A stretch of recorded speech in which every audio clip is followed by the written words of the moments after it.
Good morning. आज हम लोग 3 या 3.5 घंटे की क्लास लगातार लेंगे विदाउट ब्रेक, ठीक है? Please come to the point. हाँ बेटा, चैप्टर जो है अपना चल रहा है पार्टनरशिप।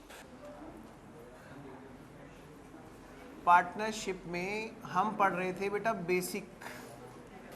Basic of partnership. उसमें हम कौन सी बात कर रहे थे बेटा? कौन सा टॉपिक था हमारा? टॉपिक गुडविल की कैलकुलेशन।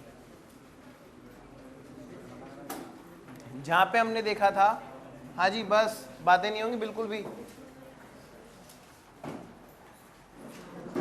जहां पे बेटा हम लोग मेथड डिस्कस कर रहे थे, देखो पार्टनरशिप 5 से 8 नंबर का आएगा नो डाउट। उसमें से एक क्वेश्चन गुडविल का आएगा, वो कैलकुलेशन भी हो सकती है और अकाउंटिंग भी हो सकती है।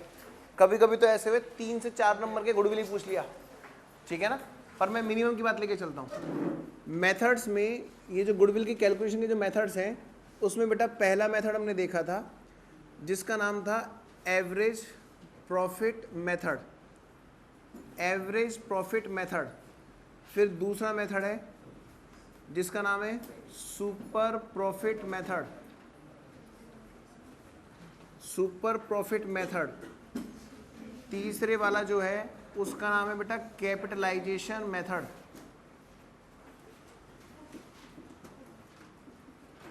और नेक्स्ट जो है उसका नाम है बच्चों एन्यूटी मेथड। हमने लास्ट क्लास में ये चार्ट बनाया था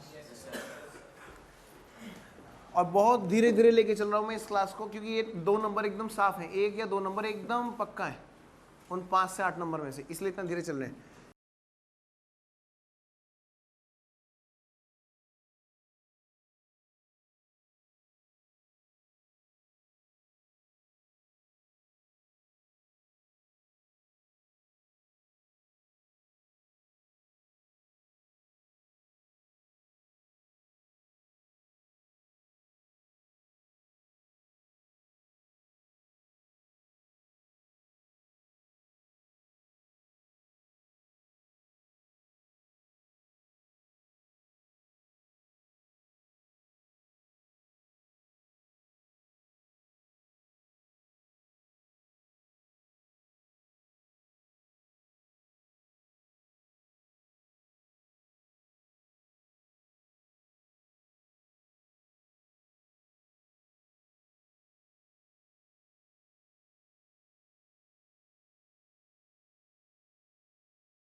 यहाँ पे मैंने कहा था बेटा, यहाँ पे गुडविल का मतलब है average profit. Average profit multiplied by number of years purchase. Average profit का सही नाम जो है वो है एफएमपी, फ्यूचर मेंटेनेबल प्रॉफिट। इसीलिए इसको बीकॉम की बुक्स में और सीए फाइनल की बुक्स में, हाल तो सीबीटी की स्टडी मेट में भी चेंज आ गया है, और उन्होंने लिख दिया इसका सही नाम फ्यूचर मेंटेनेबल प्रॉफिट, ठीक है? अच्छा, मैंने कहा था ये एवरेज प्रॉफिट कैसे आता है बेटा? पास्ट ईयर के प्रॉफिट्स का बेस ले आता है। यहाँ पे कुछ स्टेप्स होते हैं इसके। स्टेप नंबर फर्स्ट था हमारा जिसमें हमने पास्ट ईयर के प्रॉफिट्स को एडजस्ट किया था, उन प्रॉफिट को एडजस्ट किया था बेटा, और निकाले थे एडजस्टेड प्रॉफिट।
फिर हमने स्टेप नंबर 2 लिया था वहाँ पर। स्टेप नंबर फर्स्ट में जब हमने पास्ट ईयर प्रॉफिट को एडजस्ट किया था, तो हमने इसका एक हेडिंग का हिंदी में नाम डाला था वो कहना चाहता था बिजनेस, गुडविल तो बेटा बिजनेस की होती है, बिजनेस तुमने अपनी मेहनत से और सही प्रॉफिट क्या कमाया पास में, हम उन्हीं का आधार लेके हम आगे बात करते हैं। और हमने स्टेप नंबर 2 में क्या किया बेटा, उसका उन्हीं का एवरेज किया। जब हम पहले स्टेप में बात कर रहे थे काफ़ी चीज़ें थी जो हमने हटा देनी थी अगर वो प्रॉफिट में इफेक्ट गया हुआ था। स्टेप नंबर फर्स्ट वहाँ पे फटाफट से रिकॉल करता हूँ बेटा, जितने भी राइट ऑफ थे हटा देने थे, जितने भी नॉन ऑपरेटिंग चीज़ें थी, जितने भी एब नॉर्मल आइटम्स थे उन सबको हटा देना था हमें, ठीक है। और रेक्टिफिकेशन ऑफ एरर हमें करना था अगर कोई पास में गलत प्रॉफिट कैलकुलेट कर रखा है तो, ताकि सही प्रॉफिट का एवरेज लेंगे, उसी को आधार बना के हम आगे बढ़ेंगे। और एक पॉलिसी के इफेक्ट की वजह से अगर किसी साल का प्रॉफिट घटा या बढ़ा था वो भी हटाना था, इससे ज़्यादा कभी क्वेश्चन में आ ही नहीं सकता। अच्छा, स्टेप नंबर 2 फिर बेटा हमने एवरेज करना सीखा था। वहाँ पे लिखा था कि अगर अगर अगर ट्रेंड है, अगर ट्रेंड नहीं है, अगर ट्रेंड नहीं है तो सिंपल एवरेज, और अगर ट्रेंड है तो वेटेड एवरेज। फिर मैंने आपको यहाँ बताया था बेटा, यहाँ पर थ्योरी में तो हमेशा से यही रहा है, थ्योरी में तो यही रहा है हमेशा। और फिर मैंने कहा था बेटा न्यूमेरिकल्स में ये हमेशा सिंपल एवरेज लेते थे, सिंपल एवरेज लेते थे। क्लियर, ध्यान रखना बेटा, ये बात पास सेल के क्वेश्चन जो स्कैनर के आप देखें वहां ये बात है, लेकिन अब स्टडी सही हो चुकी है। स्टडी में एक क्वेश्चन है बेटा, सब बच्चे फटाफट से स्टडी मेट खोलेंगे जल्दी से।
और मैं भी आपको दिखाता हूं स्टडी मेट का एक क्वेश्चन है बेटा, किसी बच्चे को अभी भी कोई डाउट होगा तो क्लियर तो हो जाएगा। गुडविल की कैलकुलेशन की एक यूनिट है सेपरेट, ये है गुडविल में सेकंड यूनिट है, treatment of goodwill second unit, हाँ जी। और इसमें सेकंड यूनिट में पेज नंबर है, ये ऑब्जेक्टिव क्वेश्चन है बेटा, पीछे के क्वेश्चन से ऑब्जेक्टिव क्वेश्चन, पेज नंबर शायद 8.41 है, इस वाले कवर में 8.41 है। वहां पर है क्वेश्चन नंबर 6, क्वेश्चन नंबर 6 बेटा, वहां पे देखेंगे सब बच्चे, पर क्वेश्चन नंबर 6 को पढ़ेंगे। वहां लिखा है 2008-9 में प्रॉफिट है 2000, 9-10 में 26,100 और 10-11 में 31,200। वहां पर कुछ क्लोजिंग इन्वेंट्री वगैरह की एडजस्टमेंट है जो देखेंगे। यहाँ पर बेटा ट्रेंड मिल रहा था क्वेश्चन में, कुछ ऐसी बातें थी, यहाँ पर ट्रेंड मिल रहा था क्वेश्चन में, कुछ ऐसी बातें थी। मैं एक बार और क्लियर कर देता हूँ, पेज नंबर क्या है 8.24 पुराने स्टडी मेट में,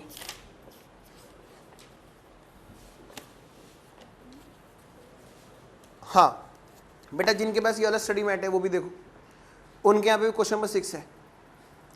बस इनके स्टडी मैट में जो क्वेश्चन बोल रहा है, क्वेश्चन की लास्ट लाइन, क्वेश्चन की लास्ट लाइन वो कहते हैं calculate goodwill on average profit method basis. इस वाले स्टडी मैट में ये लिखा हुआ है। और यहां पर इस क्वेश्चन की वजह से सारा कॉन्सेप्ट हिला रहता था सीबीटी में, इस क्वेश्चन की वजह से, क्योंकि यहां पर जब हम रेक्टिफिकेशन करते थे तो स्टेप नंबर फर्स्ट में जो प्रॉफिट्स आ रहे थे, रेक्टिफाई करने के बाद, मैं लिख देता हूं ताकि आप लोग कर भी लें। सर ये आ रहा है रिकॉर्डिंग में भी? 08 नहीं दिख रहा, 08, 09, 09 और 10 और 10, 11, ये 3 ईयर है। इसका जो प्रॉफिट है वो एडजस्टेड, इन तीनों का बेटा अलग अलग मैं बता दूं, 2008-9 का प्रॉफिट एडजस्टेड आएगा 2000 जब आप क्वेश्चन सोल्व करोगे, और इसका आएगा 23,900, और फिर इसका है 27,200। बेटा हमें ट्रेंड किस में देखना होता है? हमें देखना होता है एडजस्टेड प्रॉफिट्स में, रेक्टिफाइड प्रॉफिट में। गलत में ट्रेंड देख के क्या करेंगे? गलत में ट्रेंड देख के क्या करेंगे? है बेटा? हाँ मेंटेनेशन कर दो। हाँ तो मैं ये कह रहा हूं गलत में ट्रेंड देख के क्या करेंगे? एवरेज जिसका निकालना है उसी में तो ट्रेंड देखेंगे ना। तो यहां पर एडजस्टेड प्रॉफिट ये आ रहे हैं बेटा क्वेश्चन में। पिछली बार तक जो भी क्वेश्चन इन्होंने सोल्व किया, इन्होंने कहा कि बताओ जी एवरेज प्रॉफिट मेथड बताओ, उसके अकॉर्डिंग गुडविल बताओ। अब एवरेज प्रॉफिट मेथड क्या कहता है बच्चों? कि goodwill is equal to average profit multiplied by number of years purchase. अब नंबर ऑफ ईयर्स परचेज कुछ ना बोले तो हम 1 मानने के, लेकिन जब बात आती है एवरेज प्रॉफिट की, यानी यहां पर जो एवरेज प्रॉफिट था इस क्वेश्चन में वही गुडविल आ रही थी। बेटा पिछली बार इन्होंने जो सॉल्यूशन कर रखा है, वो ये जो सॉल्यूशन इन्होंने कर रखा है ये साफ साफ बेटा सिंपल एवरेज से आ रहा था, बावजूद इसके कि ट्रेंड था इस क्वेश्चन में, जबकि इसमें ट्रेंड था, फिर भी इस क्वेश्चन में सॉल्यूशन वेटेड एवरेज से नहीं किया गया था। स्टडी में आंसर सिंपल एवरेज से दे रखा था 17,700, आंसर बी है इसका। आप इन तीनों को डिवाइड बाय 3 करोगे जोड़कर, करना जरा एक बार जल्दी फटाफट प्लीज, बहुत भारी कॉन्सेप्ट है ये, अगर निकल गया तो बस निकलेगा। ये भरपूर चेंज है पिछले 1 साल के अंदर अंदर। जोड़ो फटाफट कैलकुलेटर पे, 2000 प्लस 23,900 प्लस 27,200 डिवाइड बाय 3, 17,700, 17,700। बेटा ये सिंपल एवरेज से आ रहा है आंसर। पुराने स्टडी मैट में यही आंसर दे रखा था, आप देखना चाहो देख सकते हो, goodwill on average profit method ये लिखा हुआ है। अब स्टडी ने उसको सही कर दिया है। अब स्टडी ने सॉल्यूशन तो सही नहीं किया है, उसने क्वेश्चन चेंज कर दिया है। उसने कहा find out calculate goodwill on simple average profit method, simple average profit method. बेटा भले ही क्वेश्चन में ट्रेंड क्यों ना हो, अगर क्वेश्चन ने बोला है, अगर क्वेश्चन ने बोला है कि आप छत पे चढ़ के कूदो और क्वेश्चन हो जाएगा, बेटा तो आपको छत पे चढ़ के कूदना पड़ेगा। अगर बोला पड़ोसी की कॉपी में से देख के करो तो पड़ोसी कॉपी में से, कुर्सी के नीचे बैठ के तो कुर्सी के नीचे। उसने बोला ना ट्रेन होने के बावजूद भी आप सिंपल से करो तो सिंपल से करना पड़ेगा। तो ये नहीं दिमाग लगाना नहीं नहीं ये कैसे हो सकता है। बेटा क्वेश्चन पूछ क्या रहा है, हमें उसका आंसर देना, नंबर उसके मिलने हैं। क्लियर? तो उन्होंने इस क्वेश्चन को ठीक कर दिया और फिर से बात एकदम सही ट्रैक पे आ गई, क्योंकि ये चीज़ सीए फाइनल की है और यहाँ पर कॉन्ट्राडिक्शन था। सीबीटी आईपीसीसी में गलत चीज़ पढ़ानी पड़ती थी, लेकिन साथ में बच्चों को बता देता बेटा सही चीज़ ये, सीए फाइनल में जाके देखो तो ये मत कहना कि मैंने गलत पढ़ाया। अब वो चीज़ सीबीटी से सही कर दी गई है, सीबीटी और आईपीसी दोनों पे सही कर दी गई है। तो अब हम एग्जाम में क्वेश्चन कैसे, आंसर कैसे देंगे? अगर ट्रेंड मिला तो वेटेड एवरेज करेंगे, अगर ट्रेंड नहीं मिला तो सिंपल एवरेज करेंगे, न्यूमेरिकल में भी। डन? अगर ट्रेंड मिला तो हम वेटेड एवरेज करेंगे, अगर ट्रेंड नहीं मिला तो हम सिंपल एवरेज करेंगे, थ्योरी भी और न्यूमेरिकल में भी, क्योंकि लेटेस्ट चेंज है। डन? चलो बेटा ये मेन पॉइंट था। नेक्स्ट इसके बाद हमने क्या सीखा? Step number third. Step number third जब हम एवरेज कर लेते थे, स्टेप नंबर थर्ड इसमें सीखा था एफएमपी निकालना, यानी जो पास्ट ईयर में प्रॉफिट है, जो पास्ट ईयर में प्रॉफिट है उनके एवरेज के बेसिस पर। अब फ्यूचर में क्या है? एवरेज प्रॉफिट प्लस और माइनस फ्यूचर में क्या एक्स्ट्रा बढ़ेगा या घटेगा, इस प्रॉफिट पे क्या असर होगा जो फ्यूचर में परमानेंट तौर पर पड़ जाएगा। ठीक है, यानी हम इस बिजनेस से कितना प्रॉफिट मेंटेन कर पाएंगे।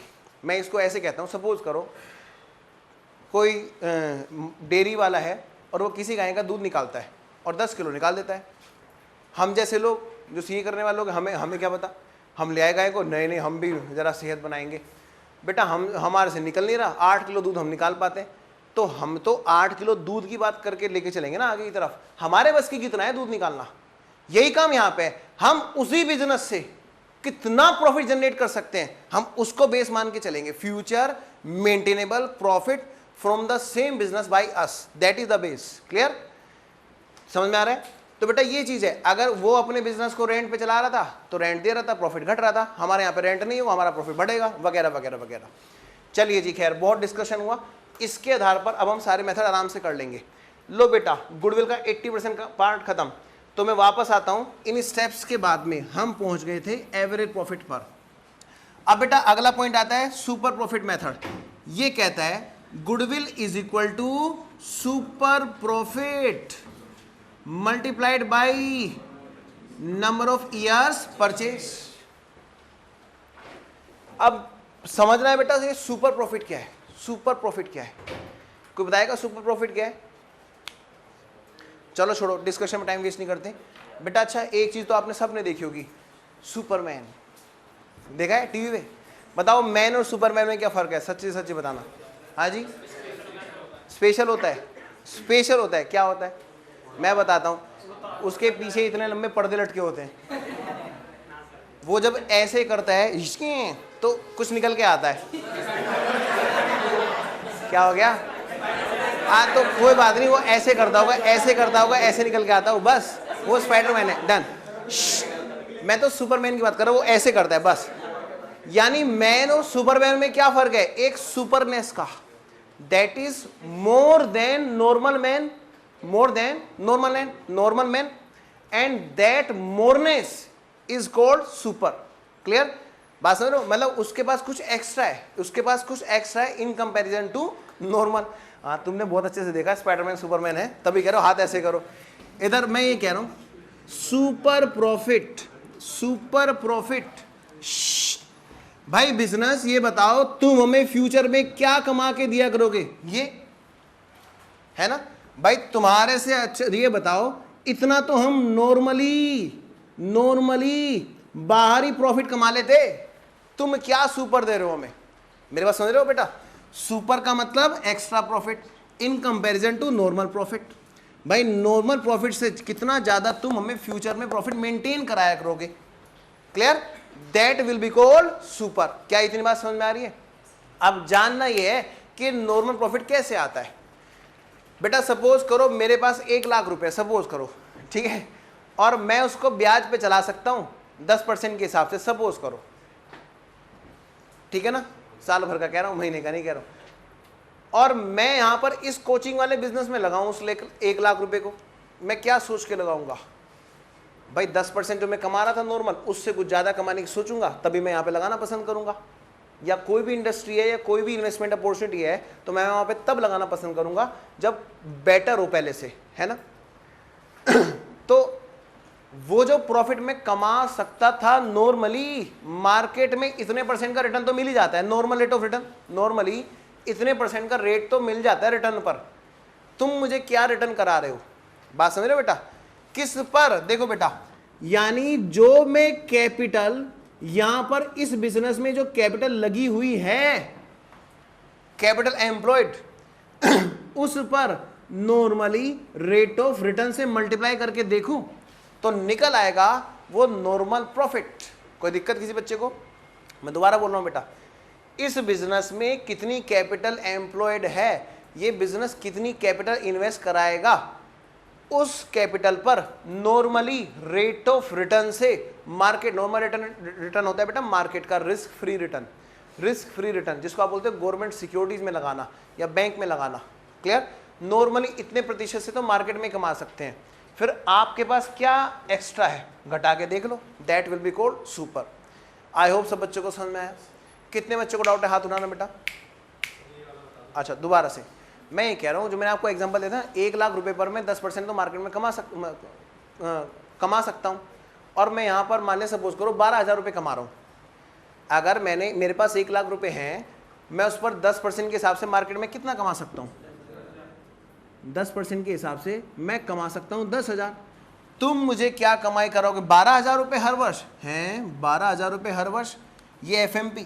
अच्छा, तो तुम मुझे हर वर्ष 2,000 का सुपर प्रॉफिट एक्स्ट्रा कमाया करोगे, जनरेट कराया करोगे। बात समझ में आ रही है बच्चों? चलो आगे।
तो बेटा वही है, कितने पीरियड तक के लिए हमने उसका नाम खरीदा, ठीक है ना।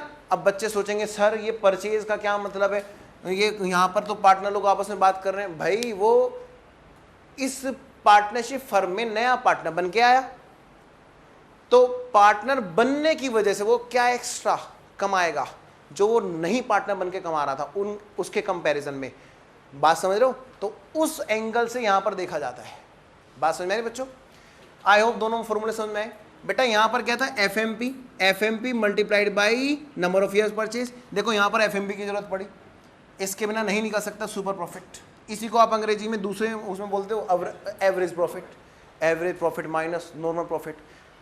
क्लियर?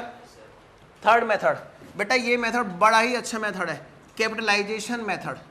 इसको अगले वाले बोर्ड पे ले जाना पड़ेगा।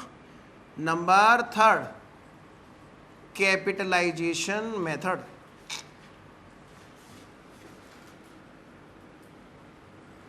बेटा दो तरह के कैपिटलाइजेशन थे यहां पर।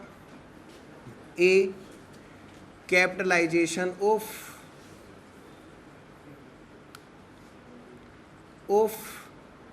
एवरेज प्रॉफिट, एक का तो नाम ये था, और B capitalisation of super profit.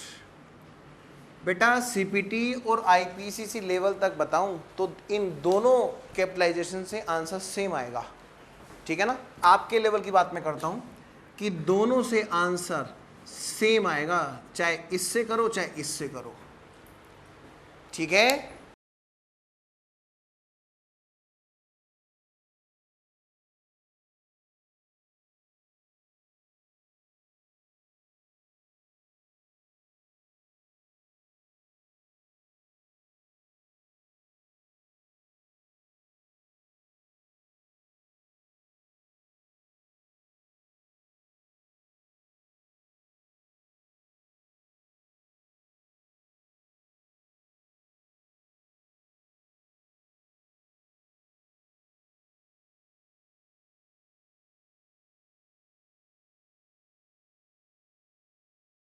मेरी बात समझ गए ना?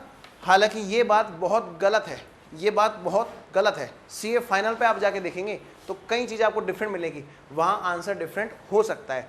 तो कोई बच्चा अगर बीकॉम की बुक्स पढ़ रहा होगा और वो देखेगा वहाँ पे सर वहाँ तो आंसर अलग अलग आता है, तो बेटा प्लीज़ लड़ना मत, यहाँ सीबीटी मुझे ऐसे पढ़ाना है। एक आध जगह पे है वहाँ क्लोजिंग कैपिटल एम्प्लॉयड और एवरेज कैपिटल एम्प्लॉयड का फर्क है, बस इतना समझा रहा हूँ, वो समझ गए होंगे। बेटा आप समझो मेरी बात को, ध्यान दो। मैं आपसे एक बहुत छोटी सी चीज़ पूछता हूँ, देखे कौन बताए। बेटा एक लोन है 1 लाख रुपए का, हमने लोन ले रखा है और रेट ऑफ इंटरेस्ट है 10%। बताओगे मुझे इंटरेस्ट कितना आएगा? हाँ, डर क्यों रहे हो, मतलब डर के बोलते कितना? 10,000। अच्छा अब बताओ, गैस करो, चवन्नी दूंगा, वो कितने रुपए का लोन था जिसपे ब्याज 10% के हिसाब से 10,000 आया था? बेटा आप बताओ जल्दी से बताओ। अगर वो इंटरेस्ट 12,000 का था और रेट 10% का था, सच्ची 1,20,000। ये कैसे निकाला भाई? भाई इंटरेस्ट कैसे आता है, फॉर्मूला समझा रहा हूं, principal into rate of interest, ठीक है ना? पीरियड तो 12/12 है यहां पर। बेटा देखो, प्रिंसिपल x इंटू 10%, ये कितना हो गया? 12,000। बोलो अब हमें x को ढूंढना है, x is equal to 12,000 divided by 10%। पक्का? आपने एक फॉर्मूला जनरेशन सीख लिया कि अगर मुझे वो कैपिटलाइज्ड वैल्यू निकालनी है, मुझे वो कैपिटलाइज्ड वैल्यू निकालनी है जिस पर ये रेवेन्यू जनरेट हो रहा है, तो वो कैसे निकाली जाएगी? इसी रेवेन्यू को मैं डिवाइड कर दूंगा रेट ऑफ इंटरेस्ट से और निकल आएगी वो कैपिटलाइज्ड वैल्यू जिस पर ये रेट ऑफ इंटरेस्ट मल्टीप्लाई करके आया है। कोई दिक्कत? आओ बेटा, यहां पर एक पॉइंट दिया हुआ है, क्या? FMP divided by normal rate of return less capital employed. आपके पर्पज से, सीपीटी और आईपीसी लेवल के पर्पज से, यहां पर जो कैपिटल एम्प्लॉयड होता है वो एवरेज होता है, ठीक है? क्या होता है? एवरेज। अब मैं बता देता हूं, कुछ बच्चे बीकॉम की नॉलेज जोर मार रही होगी, से फाइनल में ये बात आएगी। बेटा जहां जहां पर हमने सिंपल एवरेज लिया था एफएमपी को निकालते हुए, वहां पर यहां फॉर्मूले में एवरेज कैपिटल एम्प्लॉयड आता है। कोई बच्चा बीकॉम वगैरह कर रहा हो या सीएस कर रहा हो, एग्जीक्यूटिव वगैरह में काम आएगा। और जहां जहां पर, दोबारा रिपीट कर रहा हूं, जहां जहां एफएमपी निकालते हुए सिंपल एवरेज लिया जाता है, वहां पर यहां फॉर्मूले में कैपिटल एम्प्लॉयड एवरेज लिया जाता है। और जहां जहां पर वेटेड एवरेज किया जाता है बिकॉज ऑफ ट्रेंड, वहां यहां पर क्लोजिंग कैपिटल एम्प्लॉयड लिया जाता है। क्लियर? तो इस वजह से आंसर डिफर हो जाता है। फिलहाल सीपीटी वाले बच्चे सब इग्नोर कर देंगे और सीएस फाउंडेशन वाले सब बच्चे इग्नोर कर देंगे। अब ध्यान दें इस बात पर, क्या यहां पर हमें क्या लेना है एग्जाम के हिसाब से? Capital employed. कौन से वाला? एवरेज। हमें नंबर इससे मिलेंगे। डन? अब बेटा इस फॉर्मूले को समझो, ये फॉर्मूला कहना क्या चाहता है? कोई बता सकता है फॉर्मूला क्या कह रहा है? इंटरप्रेट करो, सुनो मेरी बात। तो फिर बिजनेस, ये बताओ तुम्हारी वैल्यू है कितनी? बेटा कितने रुपए की वैल्यू है बिजनेस की, हमने ये निकाल ली। ए कैसे? इतना प्रॉफिट लेने के लिए मार्केट के रेट ऑफ रिटर्न के हिसाब से मार्केट में कितना पैसा होना चाहिए, लगना चाहिए, वो है इस फर्म की वैल्यू जो इतना प्रॉफिट दिया करेगी। और ये मार्केट का रेट ऑफ रिटर्न है, नॉर्मल रेट ऑफ रिटर्न। तो मार्केट में कायदे से कितना पैसा इस तरह का अमाउंट लेने के लिए मार्केट रेट ऑफ रिटर्न के हिसाब से लगाना पड़ता है, that is the market value of firm. Market value of firm. क्या बात समझ में आई? कोई दिक्कत है? जैसे यहां पे हमने निकाला था अभी, वो वैल्यू क्या है जिस पर 10% के हिसाब से ये रिटर्न आएगा, तो हमने रिवर्स सीखा था ना, वो वैल्यू निकालने का तरीका वही बेटा यहां पे यूज कर रखा है। वो वैल्यू क्या है जिस पर इतने रेट ऑफ रिटर्न से आपको मिल जाएगा? अपने एग्जांपल के हिसाब से बात करूं तो 12,000 रुपए का नॉर्मल प्रॉफिट, सॉरी एफएमपी। बेटा कितने रुपए लगाने पड़ेंगे बताओ? 1,20,000। मैं अपने इसी एग्जांपल को कंटिन्यू करता हूं, 1 लाख वाले को 1,20,000 रुपए लगाने पड़ेंगे अगर आप 12,000 रुपए का एफएमपी चाहते हो और मार्केट में रेट ऑफ रिटर्न 10% है तो। डन? यानी कायदे से इस बिजनेस की ना सही वैल्यू 1,20,000 है, लेकिन इन्होंने दिखा कितने रखी है बी, बेटा 1,00,000 रुपए इन्होंने दिखा रखी है, यानी जो चीज छुपा रखी है वो क्या है 20,000। इसी का नाम है मतलब एक्स्ट्रा वैल्यू है लेकिन बुक्स में दिखा नहीं रखी है, क्या नाम है इसका, गुडविल। हिडन गुडविल के चक्कर में मत पड़ना, कभी से आप सोचो इसको बोलेंगे हिडन गुडविल। हिडन गुडविल कोई कॉन्सेप्ट नहीं है, वो एक कैलकुलेशन है। क्या ये बात यहां तक समझ में आ रही है? चलो मैं आगे, बेटा यही आंसर 20,000 का आएगा और इधर से आएगा, देखो कैसे, goodwill is equal to super profit, चलो पूरा लिखता हूं, super profit divided by normal rate of return. Goodwill जो है वो सुपर प्रॉफिट को नॉर्मल रेट ऑफ रिटर्न से डिवाइड कर देंगे तो गुडविल आ जाएगी। आओ बेटा देखें सुपर प्रॉफिट क्या है भाई, इसमें कहो तो दोबारा से निकाल के, चलो दोबारा से निकाल देता हूँ। ये सुपर प्रॉफिट कैसे आता है भाई, भाई एफएमपी में से जब नॉर्मल प्रॉफिट घट जाता है तब आता है। एफएमपी कितना था बेटा 12,000, और नॉर्मल प्रॉफिट कैसे आएगा भाई, जो कैपिटल एम्प्लॉयड है उस पर नॉर्मल रेट ऑफ रिटर्न से मल्टीप्लाई करके आ गया था, 1,00,000 का 10%, और ये क्या है बेटा रेट ऑफ रिटर्न 10%, यानी कि 2,000 को डिवाइड कर दूंगा 10% तो आ जाएगी अपनी गुडविल 20,000। आई होप सब बच्चों को समझ में आया, कोई दिक्कत नहीं है इसमें, तो मैथमेटिक ही तो है, मैथ तो बड़ा आसान होता है। हाँ जी, तो सुपर प्रॉफिट जो है उसको डिवाइड कर दिया नॉर्मल रेट ऑफ रिटर्न से, हमारी गुडविल आ गई। बेटा इन दोनों मेथड से देखो बेटा आंसर सेम है, कोई दिक्कत किसी बच्चे को?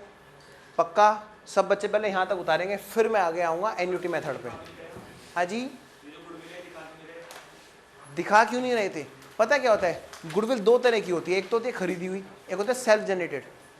जैसे धीरे धीरे आप अपनी मार्केट वैल्यू बनाते हो, मतलब आपकी वर्थ उतनी होती है जो आप बुक्स में दिखा भी नहीं रहे होते। वेल्थ याद है ना, कौन सा बताया था, वेल्टेक्स वाला, शो ना कर रही है वैसे, ठीक है ना। आपने शुरू में बिजनेस स्टार्ट किया था 1,00,000 रुपए लगा के, पर आज आपकी वेल्थ 1,00,000 की नहीं, ज़्यादा की है, फर्क सिर्फ इतना है वो भी रियलाइज नहीं हुई, जब आप बेचोगे उसे तब रियलाइज हो जाएगी। उतारो बेटा, इधर से उतारेंगे सब बच्चे।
आओ बेटा next method, last method, annuity method.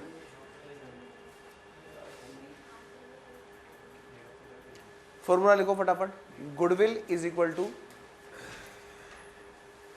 Super profit, super profit multiplied by annuity factor.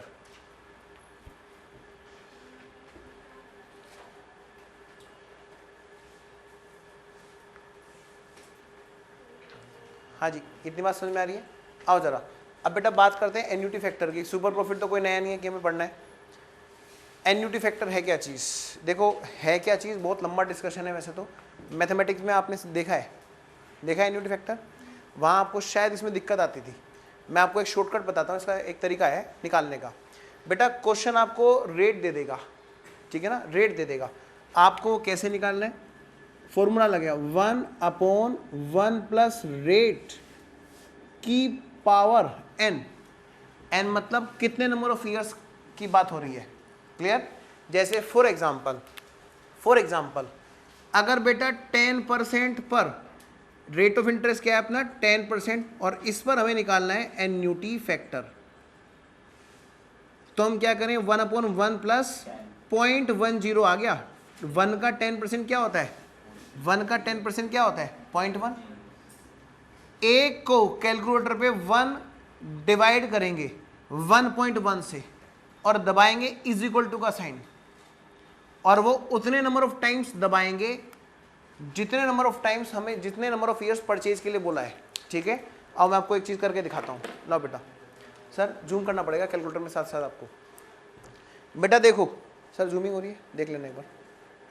देखो बच्चों, सब बच्चे इधर ध्यान दे, मैथ में भी कम आएगा। मान ले 10% का रेट है, 1/1.1, 1 divided by 1.1 is equal to दबाया। मान ले 4 साल की परचेज है, तो एक बार तो इज इक्वल टू हो गया, तुरंत उसको प्लस की मेमोरी में डाल दो, फिर एक बार फिर से इज इक्वल टू दबा दो और तुरंत उसको फिर से मेमोरी प्लस में डाल दो, एक बार फिर से 3, एक बार फिर से 4। बेटा हर वर्ष की प्रेजेंट वैल्यू मिलकर कितनी बन गई, वो टोटल में आ गया मेमोरी प्लस में। अब जितने जितने हमने चीज़ों को जोड़ा, मेमोरी प्लस में डालने का मतलब प्लस वाली सारी चीज़ें एक जगह जोड़ना, और MRC का साइन हमने दबाया, जिससे क्या हो इज इक्वल टू में वो फिगर बाहर आ गई, टोटल फिगर। ये जो भी रेट है ये है प्रेजेंट वैल्यू एन्यूटी फैक्टर, यह 3.1698 समथिंग। क्लियर? सब बच्चे अभी कैलकुलेटर प्रैक्टिस करेंगे प्लीज, करेंगे साथ साथ। जैसे जैसे मैं कैलकुलेटर दबाऊंगा वैसे वैसे बेटा आप लोग करेंगे। 10% छोड़ो, अब हम करते हैं 12% से, ठीक है? 1/1 प्लस रेट कितना है 12%, 1 का 12% कितना है 0.12। सब बच्चे मेरे साथ साथ करेंगे, 1 डिवाइडेड बाई 1.12। यहां तक पहुंच गए? कितनी बार, मान लो 4 साल की बात है, इज इक्वल टू एक बार मेमोरी प्लस दबाओ तुरंत, इज इक्वल टू दबाने के बाद तुरंत बाद मेमोरी प्लस, एक बार फिर से second, third purchase, fourth purchase. Clear? अब बेटा सब बच्चे MRC का साइन निकालेंगे और चेक करेंगे आंसर। मैं बोलता हूं आंसर 3.0373 समथिंग आ रहा है। क्लियर? बेटा एग्जाम में ध्यान देना, आपको कैलकुलेटर पर पॉइंट के बाद वाली सारी फिगर मल्टीप्लिकेशन में लेनी होती है। एग्जाम में लिखने के पर्पज से तो चलो 4 फिगर तक लिख दिया जा सकता, आपको जो सिखाया था 11 12 तक या आगे भी IPC में सिखाया जाएगा 4 फिगर तक लिखना, लेकिन कैलकुलेटर पर पूरी फिगर लेना हमेशा क्वेश्चन सोल्व करते हुए, वरना आंसर डिफर हो जाएगा। ठीक है, चलिए आई होप सबको समझ में आ गया। कोई दिक्कत किसी बच्चे को, हेड आउट अभी भी? अच्छा मैं ये नहीं समझा रहा प्रेजेंट वैल्यू एन्यूटी फैक्टर क्या है, मैंने आपको निकालना सिखा दिया प्लीज। ठीक है, चलिए जी, गुडविल हमारा टॉपिक खत्म हो गया, गुडविल की कैलकुलेशन का।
और मैं अब आपको देता हूँ बेटा होमवर्क, ठीक है सर दे दो, कल का भी रखा हुआ है, इसको भी वहीं उठा के रख लेंगे।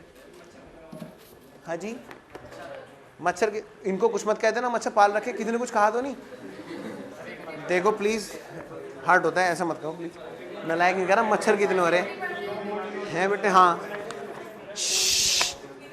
देखो ये सब बिल्डिंग वालों की देन है प्लीज उसको कुछ मत कहना। हाँ नहीं नहीं, देखो इन्होंने भी किराया दे रखा है, प्लीज। हाँ इधर आओ, कछुआ छाप नालायक, अब कछुए का जमाना नहीं रहा, चुप। हाँ एक तो वैसे खून कम है, क्यों भाई आजकल सब एक दूसरे का खून पी रहे, तुम क्यों नहीं कर रहे हो, तुम क्यों नहीं पी रहे हो भाई? क्वेश्चन नंबर,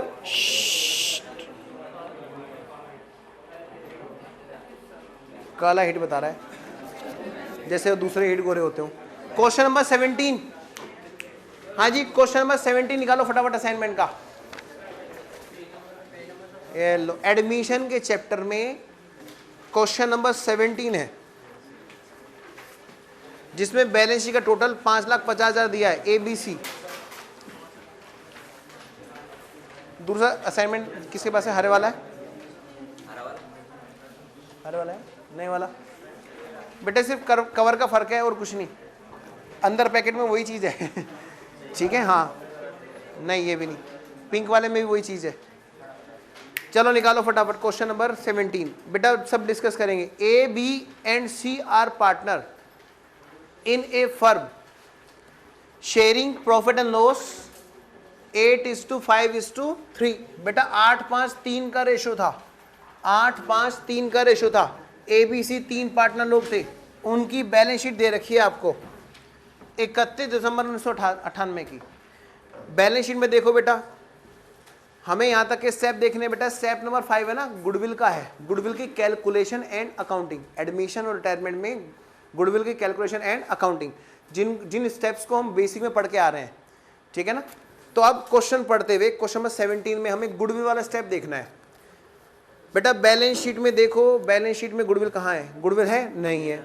फ्रॉम द क्या कहता है, from January 1, 1999 they agree to alter their profit sharing ratio as 5:6:5। ठीक है भाई, ये भी एक रिकंस्टिट्यूशन है, वो कहते हैं आज से हम रेशो नया रखेंगे। अच्छा, जैसी बात हुई ना रूम पार्टनर की, आपसे एक काम करेंगे, 60% हलवा मैं खाया करूंगा और 40% तू खाया करेगा। वो कहेगा अच्छा, पहले वो तुरंत भागेगा पुरानी प्लेट की तरफ। बात समझ रहे हो क्या समझा रहा हूँ? इसका मतलब जो पुराना रिजर्व सरप्लस है वो तब भी बांटा जाएगा, चाहे कोई नया रूम पार्टनर ना आया हो, चाहे कोई नया एडमिशन ना हुआ हो। बावजूद इसके अगर हम लोग आपस में रेशो भी चेंज कर रहे हैं ना, तो पुराने वाले की तो बात कर ले, पहले पुराना को निपटा लेते हैं, तो तुरंत ये काम होगा बेटा, वहां पर भी रिजर्व एंड सरप्लस पुराने रेशो में डिस्ट्रीब्यूट हो जाएगा। अच्छा, रेशो चेंज कर रहे हैं जी।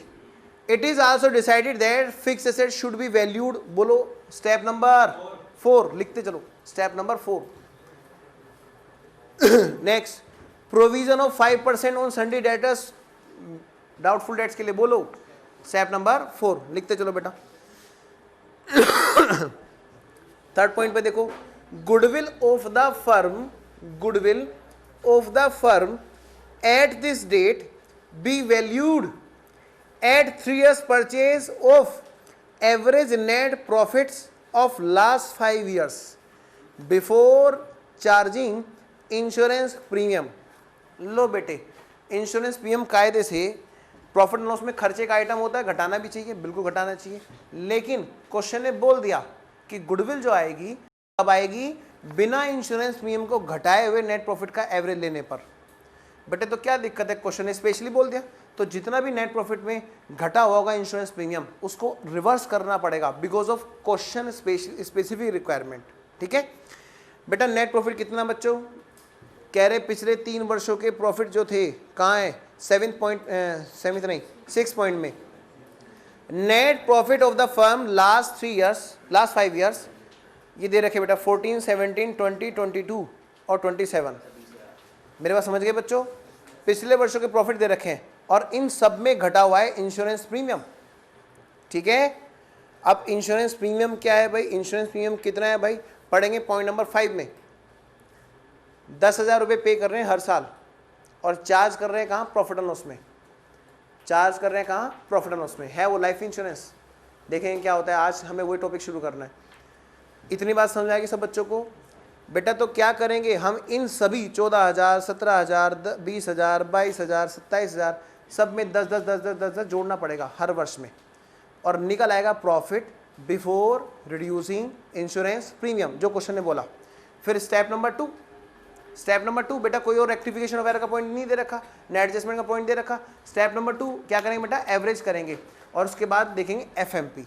टैक्स मोस्टली आपको नहीं देगा, टैक्स वाले रेट का टेंशन आपको नहीं देगा, पर मैंने आपको सिखाया कॉन्सेप्ट पूरा क्या है, कॉन्सेप्ट पूरा पढ़ना चाहिए, प्रैक्टिस क्वेश्चंस की करनी चाहिए, वो चाहे शॉर्ट में हो चाहे कैसे भी हो। बात समझ गए, निकाल सकते हो गुडविल, निकालो फटाफट जल्दी से, सबको जोड़ो फटाफट, और डिवाइड बाय 5,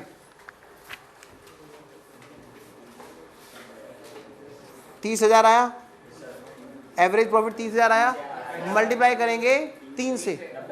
हाँ, ज़्यादा दिमाग मत लगाना कि सर इसमें तो ट्रेंड है, बेटा ट्रेंड है बिल्कुल मैं मानता हूँ, इस क्वेश्चन के लिए एडजस्ट कर लो क्योंकि पुराना छपा हुआ है, ठीक है।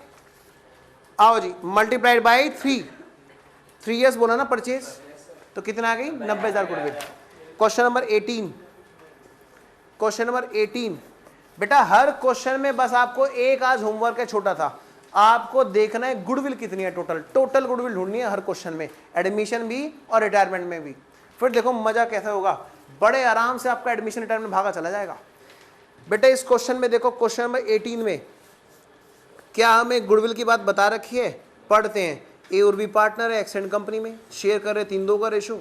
अच्छा जी, X agree to join the business on the following conditions, terms and conditions. चलो भाई, A he will introduce 25,000 as his capital, बेटा वो कैपिटल के नाम का पैसे लाएगा, and pay 15,000 to partners as a premium for goodwill, premium माने हिस्सा, बेटा शेयर, अपना शेयर लाएगा गुडविल में for 1/3 share of future profit, for 1/3 बेटा 1/3 हिस्से के लिए वो ला रहा है 15,000 गुडविल के, टोटल गुडविल के 1/3 हिस्से के लिए वो ला रहा है 15,000, तो वो टोटल गुडविल कितनी है बोलो, 45,000। कॉमन सेंस लगानी है, हर जगह एवरेज प्रॉफिट सुपर प्रॉफिट नहीं आएंगे, वहाँ खुद अपना भी दिमाग लगाना है कई जगह पर, क्लियर। नेक्स्ट क्वेश्चन नंबर 19 बेटा 19 देखेंगे एक बार पहले से, इसके बेटा 19 में मैसर दलाल बनर्जी मलिक खोले सबने, बेटे इसके थर्ड पॉइंट में गुडविल साफ साफ दे रखी है, गुडविल साफ साफ दे रखी है, क्लियर, ठीक है। अलग से तो कुछ नहीं करना, फिर इसमें कोई मेथड नहीं लगाना, समझ गए मेरी बात। बेटा ऐसे आपको हर क्वेश्चन में छांटना है स्टेप नंबर 4 का, सॉरी स्टेप नंबर 5 का, गुडविल की, स्टेप नंबर 5 है गुडविल की कैलकुलेशन एंड अकाउंटिंग, दोनों बातें वहां पर। आपको इन दोनों बातों में से एक बात पूरी करके लानी है आज होमवर्क में, बेसिक में। क्या, गुडविल की कैलकुलेशन, टोटल गुडविल कितनी है, टोटल गुडविल कितनी है, बस ये छांटना है आपको क्वेश्चंस में, पक्का। ये तो रहा बेटा आपका होमवर्क आज का। आइए एडमिशन रिटायरमेंट आपको ये होमवर्क करना है।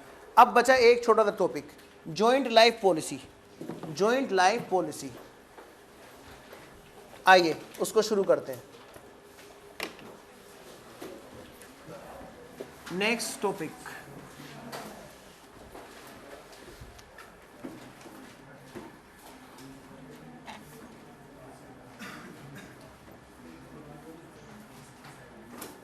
मैं इसको एक अलग नाम से लिखता हूं, इंश्योरेंस पॉलिसीज। पहले समझो तो सही कि इंश्योरेंस पॉलिसीज क्या है, जॉइंट लाइफ पॉलिसी तो हम बाद में समझेंगे, पहले समझो बेटा इंश्योरेंस चीज क्या है। हाँ जी करें शुरू। आइए बेटा, होता क्या है, बच्चे ना, बेटा एक बार ये उठा दोगे बेटा, बच्चे क्या करते हैं, बिना ये जाने कि इंश्योरेंस है क्या, बिना ये जाने कि इंश्योरेंस पॉलिसी क्या चीज़ है, और सीधा अकाउंटिंग करने बैठ जाते हैं। बात समझ लो बेटा, पहले पता तो चले जॉइंट लाइफ पॉलिसी क्या है, इंडिविजुअल लाइफ पॉलिसी क्या है, सरेंडर वैल्यू क्या है, क्या होती है ये सब चीज़ें, मैच्योरिटी वैल्यू क्या होती है, पॉलिसी अमाउंट, ठीक है। पहले इसको ब्रीफ मतलब देखेंगे थोड़ा फटाफट।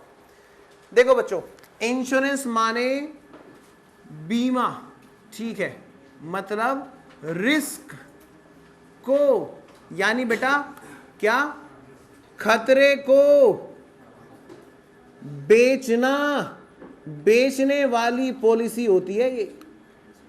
हमें खतरा है, खतरा है, किस बात का खतरा है, इस बात का खतरा है, उस बात का खतरा है कि नहीं नहीं तुम घबराओ मत। क्यों, तू ठेका ले रहा है? हाँ मैं ले रहा हूं। तेरा नाम इंश्योरेंस कंपनी, तेरा नाम इंश्योरेंस कंपनी, तेरा नाम खतरा खरीदने वाली कंपनी, बोल, करता है शुरुआत, डन। बात समझ रहे हो, ये है कॉन्सेप्ट। क्या, अक्सर लोग कहते हैं तू टेंशन मत ले। क्यों ना लूं, क्यों ना लूं, मेरा काम है, मुझे टेंशन लेनी पड़ेगी। मुझे खतरा है कि सड़क पे जाते एक्सीडेंट ना हो जाए, कौन देखेगा घर वालों को। एक्सीडेंट में दोनों बातें हो सकती हैं, एक बाइक का या गाड़ी का टूटना, दूसरा इंसान का खत्म हो जाना। दोनों तरह के रिस्क हैं, हर तरह का खतरा इंसान लेके चलता है। पर एक एक चीज में डर के जिएगा, डर के जिएगा तो बेटा कभी जी नहीं पाएगा।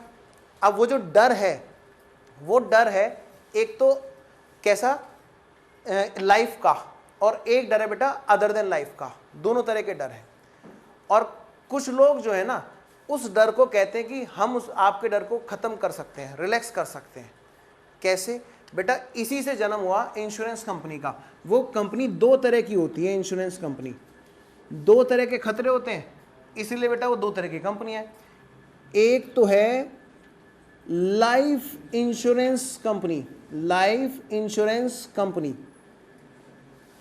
और सेकंड है बेटा इसमें लाइफ एश्योरेंस कंपनी।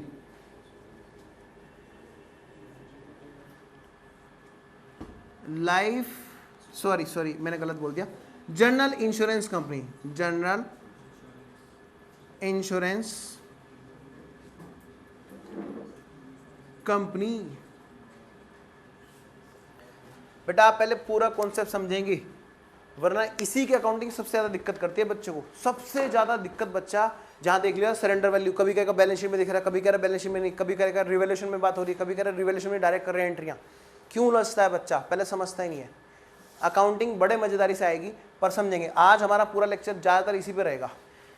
देखो बेटा, लाइफ इंश्योरेंस कंपनी क्या होती है, वो कंपनी जो इंसान की लाइफ को इंश्योर करती है, इंसान की लाइफ का रिस्क खरीदती है। कह रहे तू जी खुल के जी, तेरे घर वालों के लिए मैं हूं, अगर कोई दिक्कत होगी ये बता कितने की सपोर्ट चाहता है, इनकेस अगर तेरे साथ में ट्रेजेडी हो जाए इतने की, उसी हिसाब से फिर महंगा तेरे को रिस्क का प्रीमियम देना पड़ेगा, इंश्योरेंस प्रीमियम देना पड़ेगा। बात समझ रहे हो बेटा, तो ध्यान रखना बेटा। और लाइफ के अलावा बाकी सब चीजें उनकी क्या होती है बात, कौन सी पॉलिसी होती है, जनरल इंश्योरेंस। मैं इसको नाम देता हूं बेटा, तरीका समझो। जिस जिसकी कॉस्ट है, जिस जिसकी कॉस्ट है, जिसको रिप्लेस किया जा सकता है दोबारा पैसे देकर, उसके लिए जनरल इंश्योरेंस कंपनी होती है। और जिसको रिप्लेस नहीं किया जा सकता, जिसकी कोई कॉस्ट नहीं लगाई सकती, इंसान की लाइफ की क्या कॉस्ट लगाएगा कोई, भगवान तक नहीं लगा पाएगा। तो बेटा ऐसी चीज के लिए क्या होती है बेटा, लाइफ इंश्योरेंस कंपनी। और यहां पर पता है, यहां पर इंश्योरेंस नहीं होता, यहां तो जो पॉलिसी होती है उनका नाम होता है इंश्योरेंस पॉलिसी, बीमा। यहां होती है बेटा सांत्वना, यहां आकर पैसे देकर सिर्फ सांत्वना जता सकते हैं कि हमदर्दी जता सकते हैं, इसीलिए इसकी पॉलिसी का नाम होता है life assurance policy, life assurance policy. मेरी बात समझ रहे हो बेटा, पहले तो चार्टर बनने जा रहे हो, अपने आप को जरा सही करो इन टर्म्स में। लाइफ एश्योरेंस पॉलिसी होता है, ट्रेंड चला आ रहा है बस लाइफ इंश्योरेंस पॉलिसी, हाँ जी इंश्योरेंस पॉलिसी हम बोलते हैं, समाज में रहते हैं, लेकिन होता सही वर्ड क्या है, लाइफ एश्योरेंस। अब मेरी बात सुनो बेटा, अब यहां पर अकाउंटिंग में क्या क्या मुद्दा उठा हमारा कि हमें यहां पे पढ़ना पड़ रहा है। बेटा ये जो जनरल इंश्योरेंस है, जिनका रिप्लेसमेंट हमें करना होता है बेटा, बिजनेस में भी चीजें हैं ऐसी, जैसे स्टॉक, कार, बिल्डिंग वगैरह वगैरह, फर्नीचर वगैरह वगैरह, उनकी तो जरूरत पड़ेगी, उनको रिप्लेस करना ही पड़ेगा, करना ही पड़ेगा। तो बेटा ये जो चीज़ है, इनका इंश्योरेंस तो कराना बिजनेस का खर्चा है ही, ये तो बेटा बिजनेस का खर्चा होता है। और इनका जब भी प्रीमियम जाएगा वो क्या कहलाएगा, बिजनेस का एक्सपेंस है, बिजनेस का एक्सपेंस है। और वो कहाँ जाएगा, प्रॉफिट एंड लॉस। क्यों नहीं जाएगा ट्रेडिंग में, क्योंकि डायरेक्टली रिलेशन नहीं होता। क्या ये इतनी बात समझ में आ रही है। सर अगर घर के फर्नीचर का इंश्योरेंस कराया तो बेटा वो ड्राइंग्स बन जाता है ना। कुछ ना बोले तो इंश्योरेंस जो है वो जनरल इंश्योरेंस होता है, और वो भी कैसे, बिजनेस का खर्चा माना जाता है। क्लियर। अब मेरी बात सुनो, अब बेटा ये लाइफ इंश्योरेंस पॉलिसी की बात करते हैं। एक बिजनेस सिर्फ एक ही आदमी के बस की बात नहीं, हमेशा हर जगह पर बिजनेस एक ही आदमी के ऊपर डिपेंड नहीं होता, ठीक है ना। ध्यान देना, जिसको टेंशन है वो करवा ले इंश्योरेंस, इस पर्सन का जिसको टेंशन है वो करवाएगा इंश्योरेंस। जैसे बेटा पर्सनल लाइफ में घर वालों को टेंशन है तो घर से पैसा जाएगा इंश्योरेंस कंपनी के पास, अगर इनकेस कोई दिक्कत होती है तो पैसा कहाँ आएगा, घर पे आएगा। अगर बिजनेस डिपेंड है उस इंडिविजुअल के ऊपर या दो तीन लोगों के ऊपर, तो ऐसे केस में टेंशन किसकी बोलो, बिजनेस की। बिजनेस को टेंशन है धीरू भाई अंबानी, जैसे रिलायंस के केस में, कि अगर धीरू भाई अंबानी, पता है धीरू भाई अंबानी जी को अगर छींक भी आती थी या बीमार एक बार हॉस्पिटल ऐसे ही जाते थे इलाज कराने के लिए, मान लिया चलो चेकअप, रेगुलर चेकअप के लिए, तो शेयर्स के रेट डाउन होने शुरू हो जाते थे। रीजन सिर्फ एक रहता था, खबर फैल जाती थी, अरे आज वो अंबानी जी अस्पताल गए, पता नहीं बिजनेस का क्या भरोसा रहेगा। बात समझ रहे हो। तो ये क्या है बेटा, वहां बिजनेस टोटली डिपेंड था पेट्रोल का धीरू भाई अंबानी जी के ऊपर। आज देखो क्या हालत है पेट्रोल के बिजनेस की उनकी। मेरी बात समझ रहे हो मैं क्या समझाना चाह रहा हूं। तो कुछ बिजनेस ऐसे होते हैं जो पार्टिकुलर बिजनेसमैन के स्किल पे होते हैं, ठीक है तो उनके हिलने से वो बिजनेस पूरा हिल जाता है, तो ऐसे केस में बिजनेस उनका इंश्योरेंस कराता है। और ऐसा लाइफ इंश्योरेंस का पेमेंट बिजनेस का ही खर्चा होता है, बिजनेस के द्वारा ही दिया जाना होता है। बिजनेस मतलब पूरी पार्टनरशिप फर्म, मैं यहां बात करूंगा तो पूरी पार्टनरशिप फर्म। क्लियर, लॉजिक समझ में। क्यों है बिजनेस को पेमेंट करने की टेंशन, क्योंकि बेटा बिजनेस डिपेंड होते हैं किसी पार्टिकुलर पर्सन के ऊपर, क्लियर, या दो तीन पर्सन की सीरीज के ऊपर। तो ऐसे केस में बिजनेस को टेंशन रहेगी, बिजनेस पेमेंट करेगा उनकी लाइफ के, कि भाई इनकी लाइफ हिल गई तो हमारा काफी काम बिगड़ जाएगा। तो बेटा रिकवरी कहां पे होगी उसकी रिकवरी फिर वहीं पे होगी। क्लियर, आओ बेटा, तो ये समझ लो दो तरह की पॉलिसियां होती हैं लाइफ इंश्योरेंस में, एक तो होती है पर्सनल और एक होती है बिजनेस लाइफ पॉलिसी, जिनकी टेंशन बिजनेस को रहती है। और इसमें भी दो, एक होती है इंडिविजुअल लाइफ पॉलिसी और एक होती है जॉइंट लाइफ पॉलिसी। पहले सब बच्चे यहां तक का ग्राफ बनाएंगे, क्योंकि फिर मुझे ग्राफ में ऊपर लेके जाना है आपके अकाउंट्स की बात, जॉइंट लाइफ पॉलिसी और इंडिविजुअल लाइफ पॉलिसी। क्योंकि कुछ बच्चों के माइंड में डाउट आ सकता है कि सर लाइफ इंश्योरेंस प्रीमियम को आपने ड्राइंग सिखाया था इंडिविजुअल के केस में, वहां पर टेंशन बिजनेस को नहीं थी, वहां किसको थी, घर वालों को। तो वहां पे माना जाता था वो ड्राइंग्स है, पर्सनल खर्चा है जो पे बिजनेस कर रहा है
हाँ जी,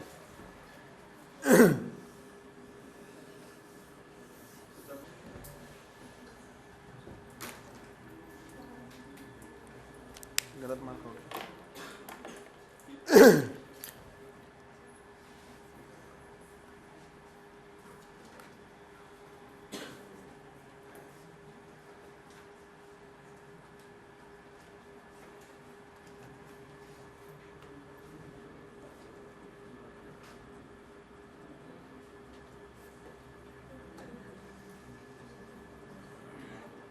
अगले पेज पे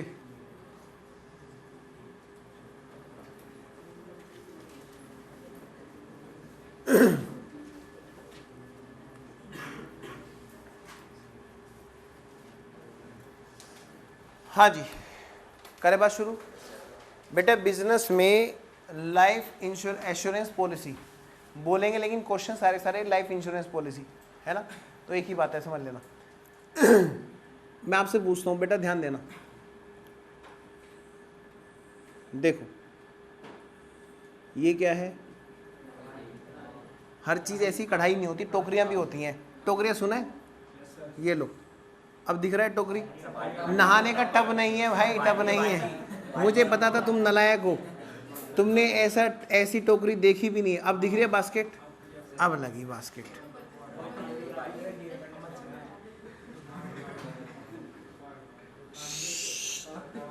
हाँ पानी डाल दूं, मग्गा दे दूं, नहाएगा तू, घर से नहा के नहीं आया नालायक। देखो इसमें बेटा 3 अंडे रखे हुए हैं, A B C, बेटा 3 अंडे रखे हुए हैं। देखो ध्यान से, पहले तो इन्हें उबाल ले, खा लेने। तेरे जैसे से बचाने के लिए तो इंश्योरेंस के पास गए थे हम। हे भगवान, इन अंडों की रक्षा करो, ये बहुत इंपॉर्टेंट है बेटा। डिपेंड करता है कि अगर एक अंडा इंपॉर्टेंट है, सपोज करो बी बहुत इंपॉर्टेंट है, हमने इसका इंश्योरेंस कराया, ठीक है ना, पूरी टोकरी टूट जाए, सी मर जाए, सी अंडा टूट जाए, ए अंडा टूट जाए, पर बी ना टूटे, बस। बात समझ रहे हो? यानी इतने सारे पार्टनर्स में से एक पार्टनर की लाइफ को इंश्योर कराना क्या कहलाता है? Individual life policy. क्या ये बात सब बच्चों को समझ में आ गई? जहां पूरी की पूरी टोकरी का इंश्योरेंस कराया जाता है कि कहीं ऐसा ना हो एक भी अंडा टूट जाए, यानी कि हर इंडिविजुअल की लाइफ इंपॉर्टेंट होती है, उसको बोलते हैं जॉइंट लाइफ पॉलिसी। क्लियर? किसी को कोई दिक्कत है अभी भी?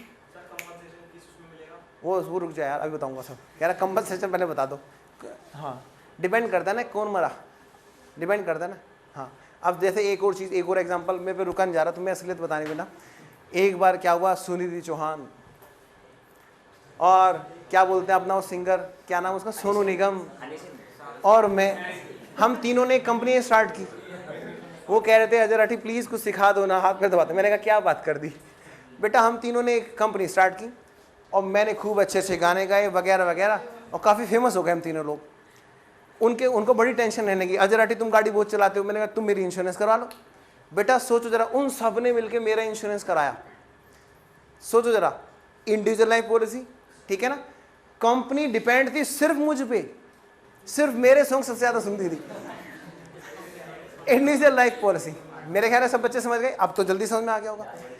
अब ज़्यादा बड़ी नहीं छोड़ी नालायक, हाँ ये लटका दो, रखिए, लपेट तो रहा। और अगर मान लिया सपोज करो तीनों के जॉइंट पे चलती थी कंपनी, जब सुनते थे तो तीनों का सुनते थे, हालांकि आजकल शीशे बहुत आगे निकल गए हैं, पर जब सुनते थे तो तीनों का एक साथ सुनते थे, वरना नहीं सुनते थे ऑडियंस। यानी चलेगा तो पूरा बिजनेस एक साथ चलेगा, वरना इंडिविजुअल पर्सन नहीं चल पाएगा।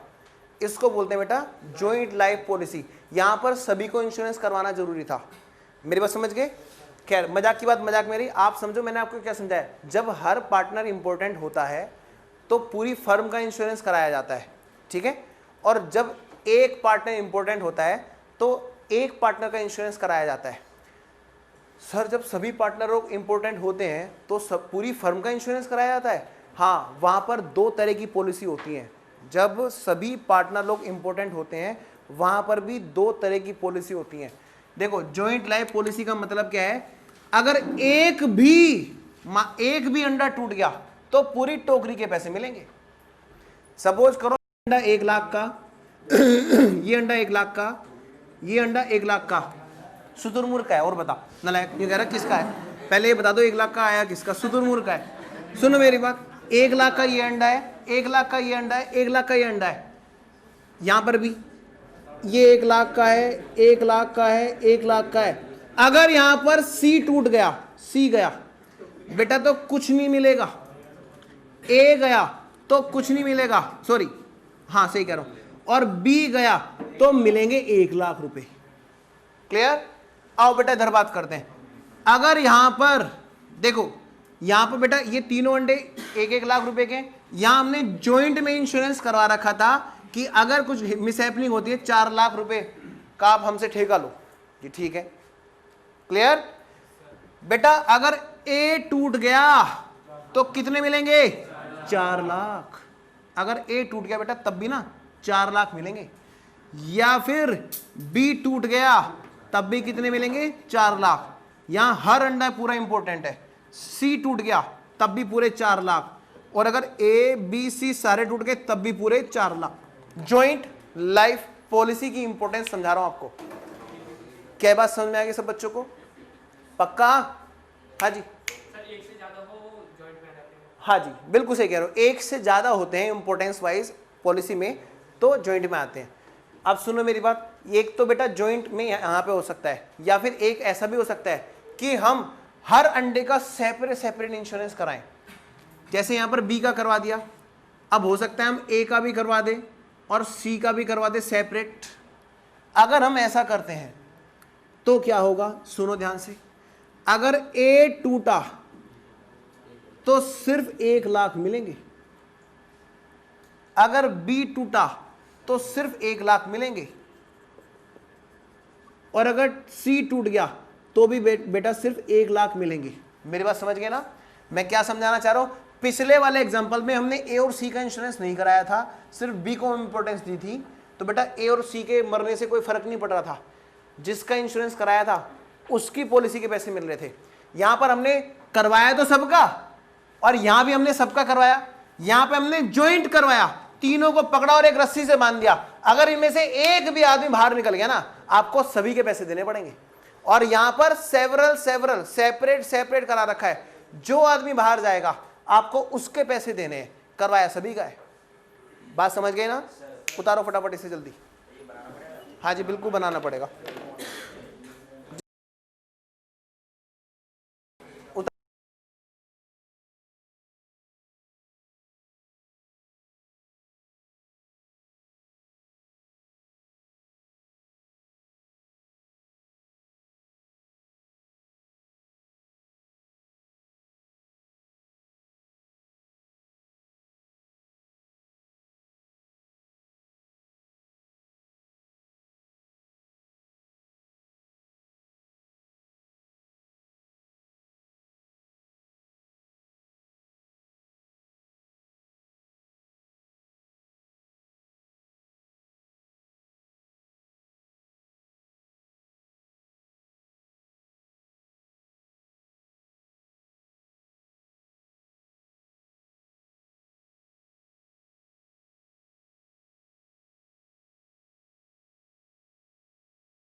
उतार लिया कि नहीं उतारा?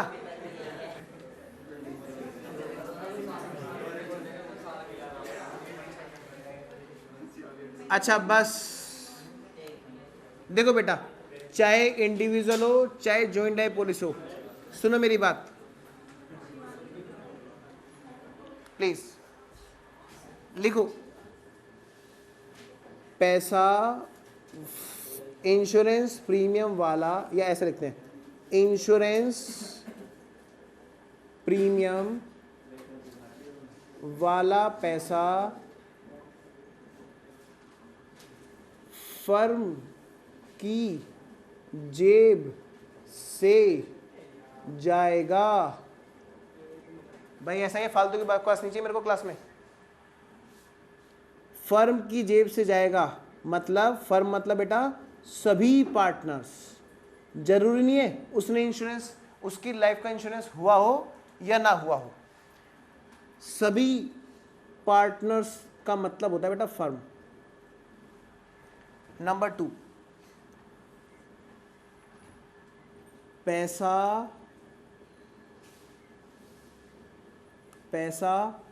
फर्म की ही जेब में आएगा। फर्म मतलब बेटा सभी पार्टनर्स।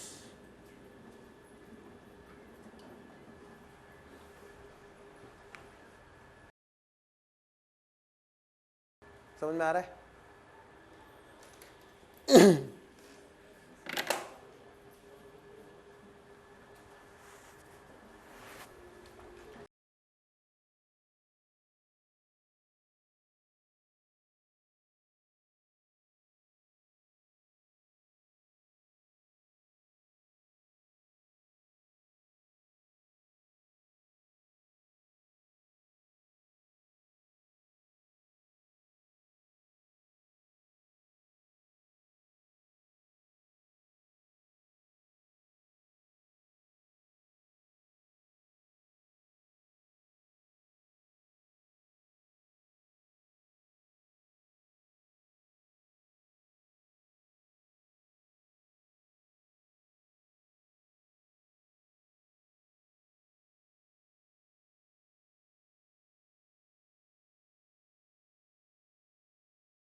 हाँ जी,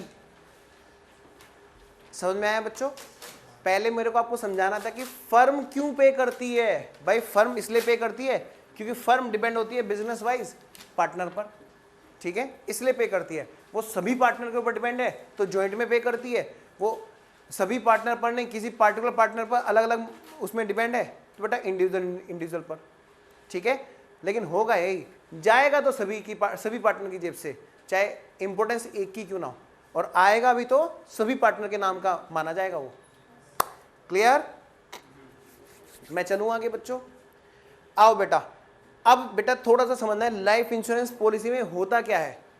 सरेंडर वैल्यू क्या होती है, जब पता ही नहीं तो उसकी अकाउंटिंग क्या कर देंगे। सरेंडर वैल्यू क्या होती है, क्या होती है मैच्योरिटी वैल्यू, क्या होती है पॉलिसी अमाउंट, ठीक है। आइए मैं शुरू करूं बात। बेटा देखो बहुत सीधी सी बात है, मैं इसको बना लेता हूं इंश्योरेंस कंपनी। ये रखा ना टेप रिकॉर्डर, ये रखा है माइक वाला एम्पलीफायर, मैं इसका नाम रखता हूं बेटा इंश्योरेंस कंपनी, ठीक है। अब सुनेंगे सब बच्चे ध्यान से बेटा, अब कोई मजाक नहीं होगा, सीरियस बात करें प्लीज। इंश्योरेंस कंपनी से मैं पहले इंडिविजुअल की बात करता हूं, ऐसी बात बेटा किसकी होगी, सभी पार्टनर मतलब फर्म की बात होगी।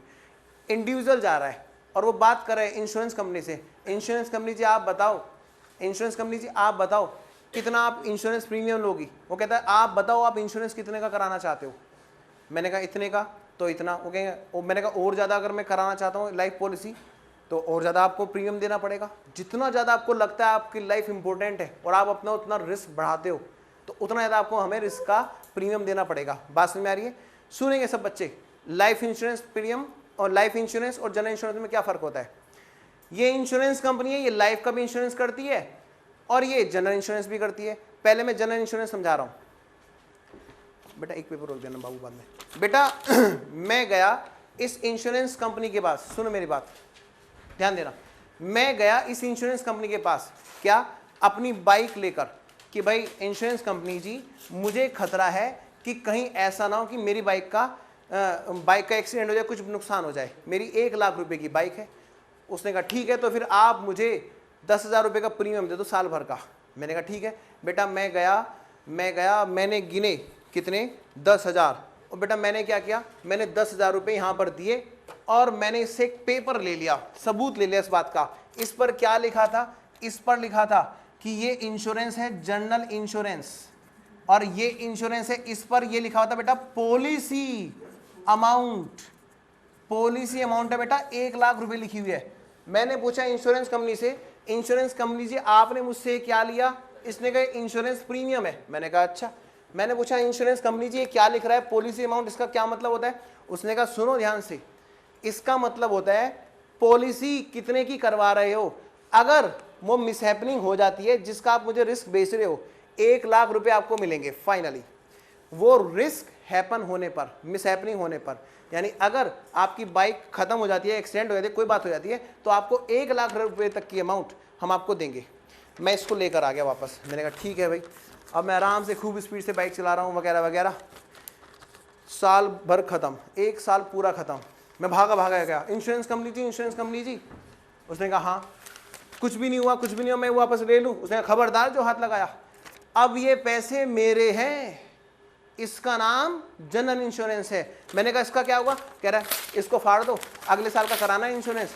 मैंने कहा धत तेरी के, एक्सीडेंट तो हुआ नहीं, 10,000 रुपये मैं सोच रहा था 10,000 इन्वेस्ट करके 1 लाख मिल जाएंगे। मेरी बात समझ रहे हो बेटा, इसका नाम होता है जनरल इंश्योरेंस।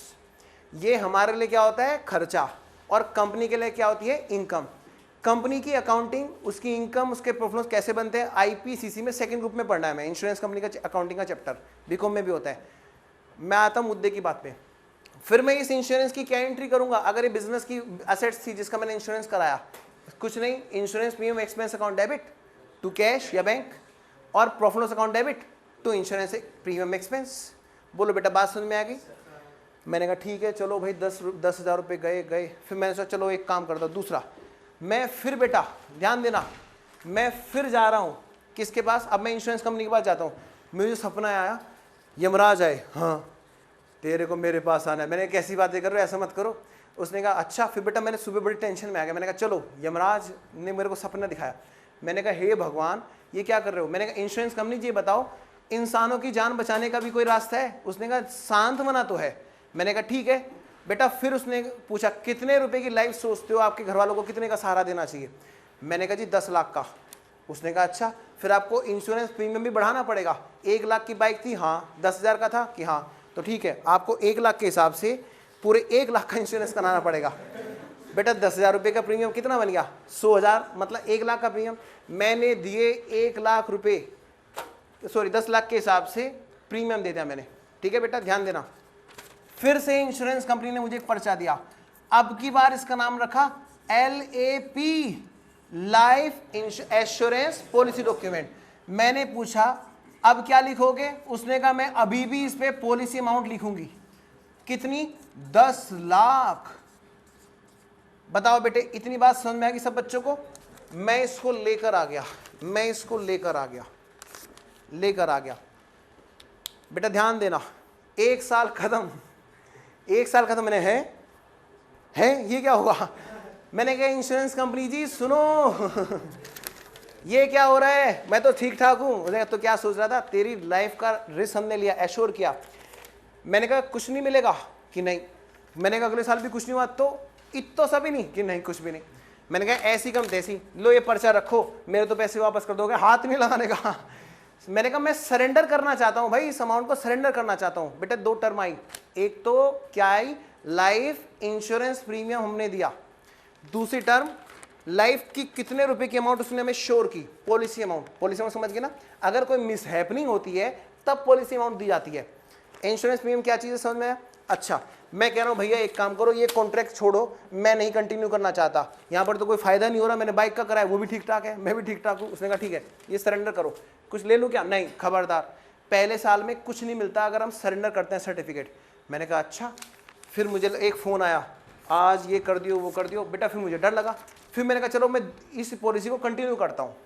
बेटा ध्यान देना, लाइफ इंश्योरेंस प्रीमियम पॉलिसी में एक खास बात होती है, अगर आप बीच में डिसकंटिन्यू करते हैं तो कुछ नहीं मिलता है। क्लियर? अगर सपोज कीजिए मैंने 5 साल का इंश्योरेंस कराया था तो बेटा मैंने 5 बार प्रीमियम दिया होगा, बोलो है ना, और 5 साल ओवर, 5 साल खत्म हो गए। अब मैं जाता हूं इंश्योरेंस कंपनी के पास, इंश्योरेंस कंपनी जी आपने मेरे को गारंटी दी थी कि मैं 5 साल तक जिंदा रहूंगा और मैं तो हूं, अब ये बताओ आपने जो मेरे पैसे लिए, आपने कहा था मिसहैपनिंग होगी तो दूंगी, वो कुछ हो सकते हैं क्या वापस? उसने कहा जितने भी दिए थे ना सारे वापस पकड़ ले, ये लो पकड़ो सर्टिफिकेट, और जितने भी 100 × 5 मतलब 1 लाख × 5, 5 साल में कितने दिए बेटा मैंने? 5 लाख, वो सारे के सारे मैंने वापस ले लिए। क्यों? क्योंकि पीरियड मैच्योर हो गया था उसका। क्या हो गया था? मैच्योर हो गया था, एक्सपायर हो गया था पीरियड। मैच्योरिटी पीरियड बोलते हैं इसको, क्या बोलते हैं बेटा? Maturity period. तो मैच्योरिटी पीरियड मतलब जो पॉलिसी का पीरियड होता है उसके एंड में जो अमाउंट हमें मिलती है उसको क्या बोलते हैं? मैच्योरिटी अमाउंट बोलते हैं। समझ में आया? दोबारा बोल रहा हूं बेटा, जब हम दे रहे थे तो क्या था? Insurance premium. जो हम सर्टिफिकेट लेके आए उस पर जो जितने की गारंटी थी वो क्या बेटा? Policy amount. और अगर हम बीच में सरेंडर, बताऊंगा फिर बेटा क्या हुआ, अगर हम सब कुछ ठीक ठाक है और हम बाद में कहते हैं policy over, policy lapse, mature हो गई बेटा, तो क्या होगा? पीरियड खत्म हो गया, जितने पीरियड की गारंटी थी सारा अमाउंट जो दिया था बेटा वो वापस ले आएंगे। वो क्या कहलाते हैं? मैच्योरिटी पीरियड के एंड पे मिलने वाले अमाउंट, मैच्योरिटी अमाउंट। वो देती है उतनी अमाउंट जितनी हम दे के आए हैं। क्या ये बात समझ में आ गई बेटा? हाँ जी पूछो। अरे इंटरेस्ट मिलता है कि नहीं मिलता वो बहुत लंबी बात हो जाती है, आईपीसी में पढ़नी है प्लीज। बस आप इतना ध्यान रखो कॉन्सेप्चुअली कि जो हम देते हैं, जो हम दे रहे होते हैं, दे चुके होते हैं, अगर कोई मिसहैपनिंग नहीं होती है तो लाइफ इंश्योरेंस पॉलिसी में बस एक खास बात होती है जो जनरल इंश्योरेंस पॉलिसी में नहीं होती। जनरल इंश्योरेंस पॉलिसी में पैसा गया तो पक्का तब है आना जब कोई मिसहैपनिंग होती है। लाइफ इंश्योरेंस पॉलिसी में पक्का पैसा वापस आएगा, जो पैसा गया वो पक्का वापस आएगा। क्या? अगर कोई मिसहैपनिंग होती है तो पॉलिसी अमाउंट आएगी, अगर पीरियड एक्सपायर होता है और कोई मिसहैपनिंग नहीं होती है तो जो पैसा दिया वो मैच्योरिटी अमाउंट वर्ड बोलकर वापस आएगा बस। तीसरा, अगर मान लिया मैंने 5 साल में से 2 साल तक मैंने पे कर दिया और मैं कह रहा हूँ यार फिर सेकंड ईयर आ गया, मेरे को कुछ नहीं हुआ, प्लीज़ यार एक काम करो, ये पॉलिसी वापस रखो, छोड़ो भैया मैं कॉन्ट्रैक्ट तोड़ता हूँ, कुछ मिल जाएगा सरेंडर करने पर। अगर मैं कॉन्ट्रैक्ट सरेंडर कर दूँ, उसने कहा चल कुछ तो हम तेरे को दे ही देंगे। बात समझ बेटा?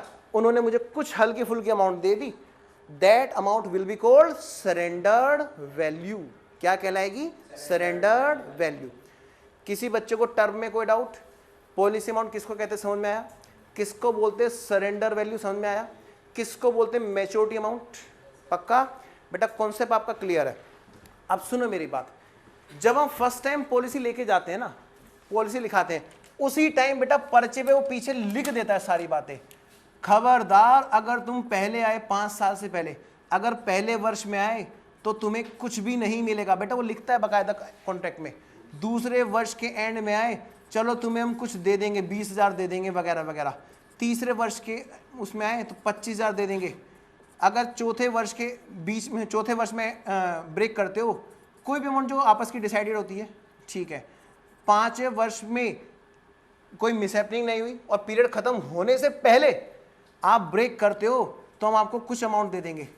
मेरी बात समझ गए बच्चों? बेटा ये होते हैं सरेंडर वैल्यू, पहले से लिखी रहती है पॉलिसी के पीछे। क्लियर?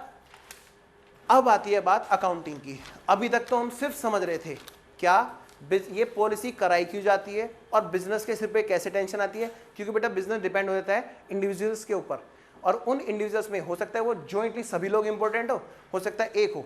तो अगर बिजनेस को टेंशन है तो बिजनेस की जेब से पैसा जाएगा और बिजनेस की जेब में पैसा आएगा। और पॉलिसी में ट्रीटमेंट अकाउंटिंग ट्रीटमेंट बात करेंगे, पॉलिसी में क्या क्या टर्म हमें देखने को मिलेंगे वो हम समझ गए। आइए बेटा अब मैं बात करता हूं मुद्दे की, अकाउंटिंग। अकाउंटिंग के लिहाज से दो तरह के व्यूज हैं, दो तरह के मेथड है, एक है एक्सपेंस मेथड और एक है असेट्स मेथड। ठीक है बच्चों,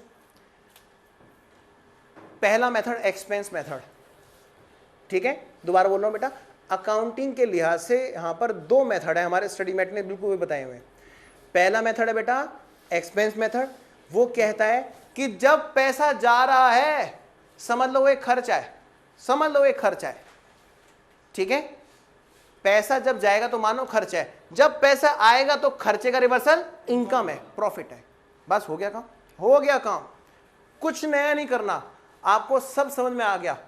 सुनो मेरी बात, बताओ बेटे खर्चे करने की एंट्री क्या करते हैं, बोलो। Expense account debit to cash या बैंक, जो भी करना है। बताओ बेटे खर्चों को कहां ट्रांसफर करेंगे, प्रॉफिट एंड लॉस। एंट्री क्या होगी, profit and loss account debit to expense. पक्का? अच्छा चलो जी बेटा, इसी खर्चे का मैं जरा नया नाम लेता हूं, लाइफ इंश्योरेंस प्रीमियम एक्सपेंस या insurance premium expense account debit to cash, और profit loss account debit to insurance premium expense. समझ में आ गया सब बच्चों को? बेटा पहला ईयर, फिर दूसरा ईयर, दूसरे ईयर में भी कोई मिसहैपनिंग नहीं हुई, फिर से वही एंट्री होगी, क्योंकि बेटा ध्यान है ना, ईयर के स्टार्टिंग में वो लोग प्रीमियम लेते हैं फर्स्ट डेट को। ठीक है, क्या ईयर के स्टार्टिंग में वो लोग प्रीमियम लेते हैं, जैसे गाड़ी की किस्त जाती है ना, कोई फर्स्ट डेट पर है बेटा, सुबह 10 बजते ही पहला काम किसके कटने का होता है, चाहे पहली डेट पर ही बंदे की एक्सपायरी हो जाए, मर जाए, लेकिन सुबह 10 बजे के बाद में मरा ना बेटा, प्रीमियम तुरंत कट गया, समझ लो। अब सुनो मेरी बात ध्यान से, तो insurance premium expense account debit to cash, second year में भी यही एंट्री होगी। थर्ड ईयर में उस पर्सन की डेथ हो गई, सपोज करो किसी पर्सन की डेथ हो गई जिसका इंश्योरेंस कराया हुआ था। ठीक है, कुछ नहीं, इमोशनली नहीं, अकाउंटिंग वाइज सोचना है। एक जैसे कि खर्चे की रिकवरी हुई, प्रॉफिट हुआ जी, प्रॉफिट हुआ, प्रॉफिट हुआ जी, प्रॉफिट हुआ। बेटा पहले क्या हुआ, फर्स्ट डेट पर खर्चा हुआ, एंट्री क्या होगी, insurance premium expense account debit to cash, और ईयर एंड पर क्या होगी, profit loss account debit to expense. वो तो होनी है, बीच में कहीं जिस डेट पर डेथ हुई वहां फिर गए, पॉलिसी दिखाई, उनसे एक्सेप्ट कराया क्लेम, उन्होंने कहा ठीक है भाई ठीक है, थोड़ा दिन टाइम लग गया, बेटा वहां से चेक आ गया। ठीक है, बताओ बेटा एंट्री क्या होगी, प्रॉफिट हुआ, bank account debit to income या profit on GLP, profit on life policy. अगर ज्वाइंट कराई तो ज्वाइंट, इंडिविजुअल कराई तो ज्वाइंट वर्ड नहीं बोलेंगे, बस इतना फर्क है बस अकाउंटिंग में, और कोई फर्क नहीं है। बच्चा ना कहता सर ज्वाइंट लाइफ पॉलिसी में दिक्कत होती है, मैं कह रहा ज्वाइंट क्यों है, वर्ड जो जे तब जुड़ेगा जब दो लोगों का इंश्योरेंस है, ज्यादा का इंश्योरेंस है, अदरवाइज इंडिविजुअल का भी होगा तो वही अकाउंटिंग है, चाहे ज्वाइंट हो चाहे इंडिविजुअल हो, लाइफ पॉलिसी अकाउंटिंग दोनों की सेम है।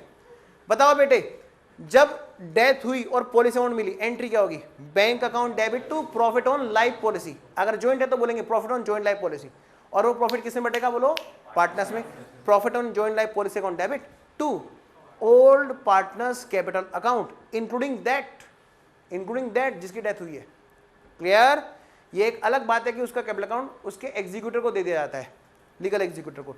क्या बात समझ में आ रही? अभी पहले ओरली समझते हैं और उसके बाद बेटा हम यहाँ पे रिटन में एग्जांपल वाइज करेंगे एंट्रीज। क्या यहाँ तक कोई दिक्कत है? चलूँ तो पहला जो मेथड है, हाँ जी,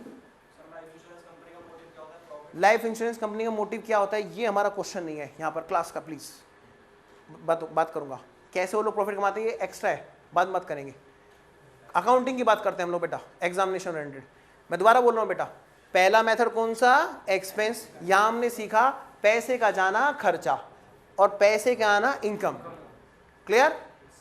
चाहे वो बेटा सपोज करो तीसरे ईयर में उसकी डेथ नहीं हुई बल्कि सरेंडर कर दिया गया, और अब की बार 10 लाख नहीं 20,000 मिल गए, 30,000 जो भी सरेंडर वैल्यू थी वो मिल गई, बेटा एंट्री तब भी यही होगी, पैसे के आना इनकम, पैसे का जाना खर्चा। पैसे का जाना खर्चा, पैसे का आना इनकम। बेटा उस थर्ड ईयर में स्टार्टिंग वाली डेट पर एंट्री हुई insurance premium expense account debit to cash या बैंक, और ईयर एंड पर entry profit loss account debit to insurance premium expense. Middle में कहीं आपके पास डेथ नहीं हुई, आपके पास क्या हो बेटा सरेंडर, एंट्री क्या होगी cash account debit to profit on life policy, joint है तो ज्वाइंट लाइफ पॉलिसी। 20,000 रुपये मान ले मिले, 20,000 रुपये, 20,000 रुपये बढ़ जाएंगे किसमें पार्टनर्स में, profit on JLP account debit to old partners capital account. I hope सब बच्चों को समझ में आया। सपोज कीजिए यही मेथड है एक्सपेंस मेथड, और फर्स्ट खत्म, सेकंड खत्म, थर्ड, फोर्थ, फिफ्थ, पांचों ईयर खत्म हो गए। पांचों ईयर के स्टार्टिंग में एंट्रियां हुई insurance premium expense account debit to cash bank, और पांचों ईयर के एंड में एंट्री हुई profit loss account debit to insurance premium expense. Done. बेटा पांचवें ईयर के एंड में ये एंट्री तो हुई, साथ में वहां पे क्या हो बेटा मैच्योरिटी अमाउंट मिल गई। बेटा एक और एंट्री करेंगे, बताओ बच्चों, कैश अकाउंट डेबिट या sorry bank account debit to profit on JLP अगर ज्वाइंट है तो, और profit on JLP debit to old partners capital. किसी बच्चे को कोई दिक्कत, सर कैसे पता चलेगा एक्सपेंस मेथड है? बेटा क्वेश्चन में आपको या तो बोल देगा कि premium is charge to profit and loss account, ये एक हिंट होता है जिससे पता चल जाता है कि प्रीमियम जो है प्रॉफिट लॉस में भेजा जा रहा है। कब भेजेंगे? जब उसको चार्ज के रूप में, खर्चे के रूप में माने जाएंगे। यानी ये एक्सपेंस मेथड की निशानी है क्वेश्चन में। डन। मैं अब आता हूं बेटा किस पे? असेट्स मेथड पे। असेट्स मेथड दूसरा मेथड है बेटा असेट्स मेथड। वो मेथड कौन सा था? Expense method. इधर कौन सा है? Assets method. ये कहता है कि यार एक बात तो बताओ, जब तुम्हें पक्का पता है पैसा वापस आना है तो ये तो एक तरह का इन्वेस्टमेंट है, समझ लो ना। तुमने एसेट्स खरीदी, क्यों तुम अकाउंटिंग में इसको खर्चा खर्चा बोल रहे हो? और बड़ा अजीब सा लग रहा है, इंसान मर गया तुम कह रहे हो खर्चा है प्रॉफिट है। ठीक है भाई, ये एक तरह समझ लो आपने पैसा इन्वेस्ट कर रखा था लाइफ पॉलिसी में, आपकी एक असेट्स है। ठीक है बेटा, सोचना है, सिर्फ सोचना है। मैं आपको विजुलाइज कराऊंगा, मैं आपको बोल बोल के समझाऊंगा और आप समझते जाएंगे। जहां अटकेंगे वहां पे मुझे रोक लेंगे। ठीक है, पहले मैं पूरी बात खत्म करता हूं। ठीक है, ध्यान देना। मैं गया, मैंने एक असेट्स खरीदी, मैंने एक असेट्स खरीदी, जितना भी मैंने पेमेंट किया पहले ईयर में, मैंने कहा assets account debit to cash या bank, assets account debit to cash या बैंक। मैंने एक असेट्स खरीद ली। बेटा इधर ध्यान दो शिवानी, सब बच्चे इधर देखेंगे, कोई नीचे नहीं देखेगा। क्या? Assets account debit to cash या बैंक। बेटा मैंने एक असेट्स खरीद ली। अब क्या हुआ? अब ईयर एंड पे आया, अब क्या करूं? मैंने देखा ये असेट्स मैंने जितने की खरीदी थी आज भी ये उतने की है। मैंने प्रीमियम पे किया 1 लाख, और मैंने देखा ये बताओ ईयर एंड में ये असेट्स की वैल्यू है कितने की? अगर मैं आज इस असेट्स को बेचना चाहूं, बेचना मतलब सरेंडर करना चाहूं, तो कितने की बिकेगी? मैंने कहा देखूं, अरे ये तो 0 है, पहले ईयर में कुछ भी नहीं मिलेगा। यानी आज की डेट पर, बैलेंस की डेट पर इस पर्चे की वैल्यू 0। बाप रे, सारा 1 लाख मेरा बेकार ही है। तो मैं इस असेट्स को बिल्कुल वैसे जैसे डेप्रिसिएशन लगाते हैं ना, डेप्रिसिएशन लगाते हैं, उसी तरह की एक एंट्री कर डालो, depreciation account debit to assets और profit loss account debit to depreciation. बात समझ में आ रही है ना? Depreciation account debit to assets और profit loss account debit to depreciation. बेटा इसका बस शॉर्टकट सिखा रखा है स्टडी मैट ने। डेप्रिसिएशन हटा दो बीच में से, एंट्री क्या बची? दोबारा बोलो, depreciation debit to assets JLP, profit loss account debit to depreciation, depreciation हटा दो, बचा क्या? Profit and loss account debit to JLP। बात समझ गए ना? ये है शॉर्टकट एंट्री। जितनी असेट्स की वैल्यू घटी उतना प्रॉफिट लॉस में पहुंचा दिया उन्होंने। क्लियर? अब बेटा बैलेंस शीट में असेट्स आएगी कि नहीं आएगी? बोलो। आएगी, पक्का आएगी, क्योंकि बैलेंस है, ये असेट्स है हमारे पास, बस बैलेंस इसका 0 है। एक पहचान और मिली। असेट्स मेथड कैसे पहचानेंगे एग्जाम में? बेटा जब क्वेश्चन में बैलेंस शीट में आपको लाइफ पॉलिसी का नाम देखने को मिले तो समझ जाना वो एक्सपेंस मेथड नहीं है, असेट्स मेथड है। Hint clear? एक्सपेंस मेथड का क्या हिंट था? प्रॉफिट लॉस में भेजा जाता है। वहां क्वेश्चन में बैलेंस शीट में JLP नाम की या LP नाम की, लाइफ पॉलिसी नाम की चीज देखने को नहीं मिलेगी, लेकिन असेट्स मेथड में देखने को मिलेगी। डन? क्लियर? ये मत सोचना सर 0 है तब भी दिखाएंगे। बेटा 0 है तब भी आएगी, और अगर नहीं है ना तो फिर वो एक्सपेंस मेथड है। डन? आओ जी, दूसरे साल की मैं बात कर रहा हूं। बेटा दूसरे साल में फिर से गया, फिर से मैंने प्रीमियम दिया, अब क्या हुआ, समझ लो ये और असेट्स और बढ़ गई। बेटा देखो पहले ईयर में 0 था, पहले मैंने पेमेंट दिया बेटा दूसरे 1 लाख का 2 लाख चले गए ना। मैंने एंट्री क्या की, assets account debit to cash या बैंक। फिर ईयर एंड आया, फिर मैंने कहा आज इसकी वैल्यू कितनी है, आज इसकी वैल्यू कितनी है। मैंने कहा पहले देखूं, मैंने असेट्स अकाउंट जो बनाया था उसमें ओपनिंग बैलेंस क्या था, ओपनिंग बैलेंस क्या था बेटा लेजर में, टू बैलेंस बिडी 0, एक और अमाउंट पहुंच गई टू 1 लाख, टू कैश और बैंक 1 लाख, तो कायदे से वो असेट्स मैंने फिर से 1 लाख की बना दी, है कि नहीं। और अब मैंने देखा बता भाई अब तो बता दे कितने की है, देखा तो ये कितने की 20,000 की। मैंने कहा बाप रे 1 लाख देकर भी, दूसरा 1 लाख देकर भी आज इसकी वैल्यू कितने की है 20 की। बेटा surrender value is balance CD of assets account, balance CD of assets account, balancing figure is depreciation, that is to be charge to profit and loss, that is to be transfer to profit and loss. ध्यान रखना surrender value मतलब closing balance of life policy account by balance CD कितने का 20,000। बताओ बेटे कितने रुपए घट गए 80 को हम भेजेंगे प्रॉफिट लॉस में। यानी ईयर एंड पर अब मैं क्या एंट्री करूंगा, अगर मैं लंबी एंट्री करके दिखाऊं डेप्रिसिएशन टू जेएलपी, जेएल और profit loss to depreciation, shortcut क्या लगेगा प्रॉफिट लॉस टू जेएलपी कितने रुपए 80,000। बात समझ गए बच्चों, एक मिनट कितने रुपए 80,000। बेटे अगले ईयर के बिगिनिंग में और पिछले ईयर के एंड में जो बैलेंस शीट बनेगी, बताओ बेटे बैलेंस शीट में कुछ आएगा, जेएलपी नाम की चीज आएगी, बिल्कुल आएगी, असेट्स है। बेटा बैलेंस कितना दिखाया जाएगा 20,000, जो बैलेंस की शीट में किया जाएगा बैलेंस, और सरेंडर वैल्यू होता है क्लोजिंग बैलेंस, जिससे बैलेंस की फिगर के रूप में निकाला जाता है अब की बार कितने पैसे खड्डे में गए। हाँ जी पूछो डाउट।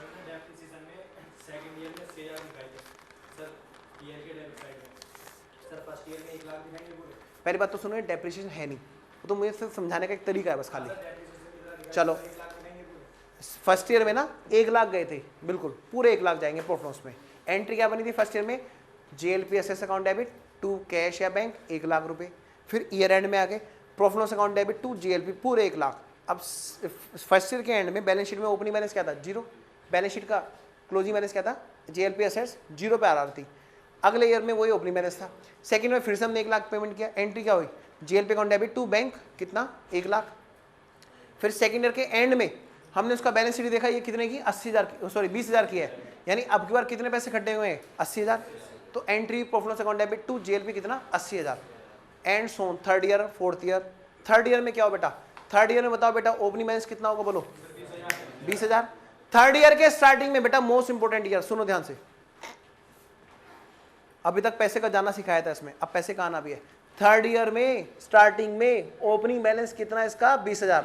स्टार्टिंग में एक और एंट्री होगी JLP assets account debit to cash या बैंक कितना 1 लाख। बेटा ओपनिंग बैलेंस लेजर का, मैं एक लेजर बन के दिखा रहा हूं, ये ओपनिंग बैलेंस कितने का 20,000, यहीं पर टू कैश या बैंक 1 लाख और आ गया। बेटा थर्ड ईयर में मैंने देखा ईयर के एंड में जाके, आज बताओ जी आज बताओ कितनी सरेंडर वैल्यू है 25,000। बेटा ये बैलेंस सीडी है थर्ड ईयर में इस अकाउंट की, बाई बैलेंस सीडी हो कितने गए थे ओपनिंग में 20 और एक और 1 लाख, 1,20,000, बैलेंस सीडी कितना 25,000, अमाउंट कितनी गई खड्डे में 95,000। ईयर एंड पे क्या एंट्री होगी profit and loss account debit to JLP कितना 95,000। बताओ बेटे बात समझ में आ गई। लेकिन सुनो ईयर एंड होता तब ना, विकेट बीच में गिर गया, वो बंदा उड़ गया बीच में, डेथ हो गई ईयर एंड तक मौका नहीं मिला। मतलब समझ लो ईयर के मिडिल में ही असेट्स बेचनी है हमें दोबारा से। थर्ड ईयर अब दोबारा से देखते हैं, थर्ड ईयर के बिगिनिंग में कितना बैलेंस था असेट्स का 20,000। सब बच्चे ध्यान देंगे, मेन पॉइंट है। फिर 1 लाख का फिर से पेमेंट किया, assets account JLP account debit to bank कितना 1 लाख।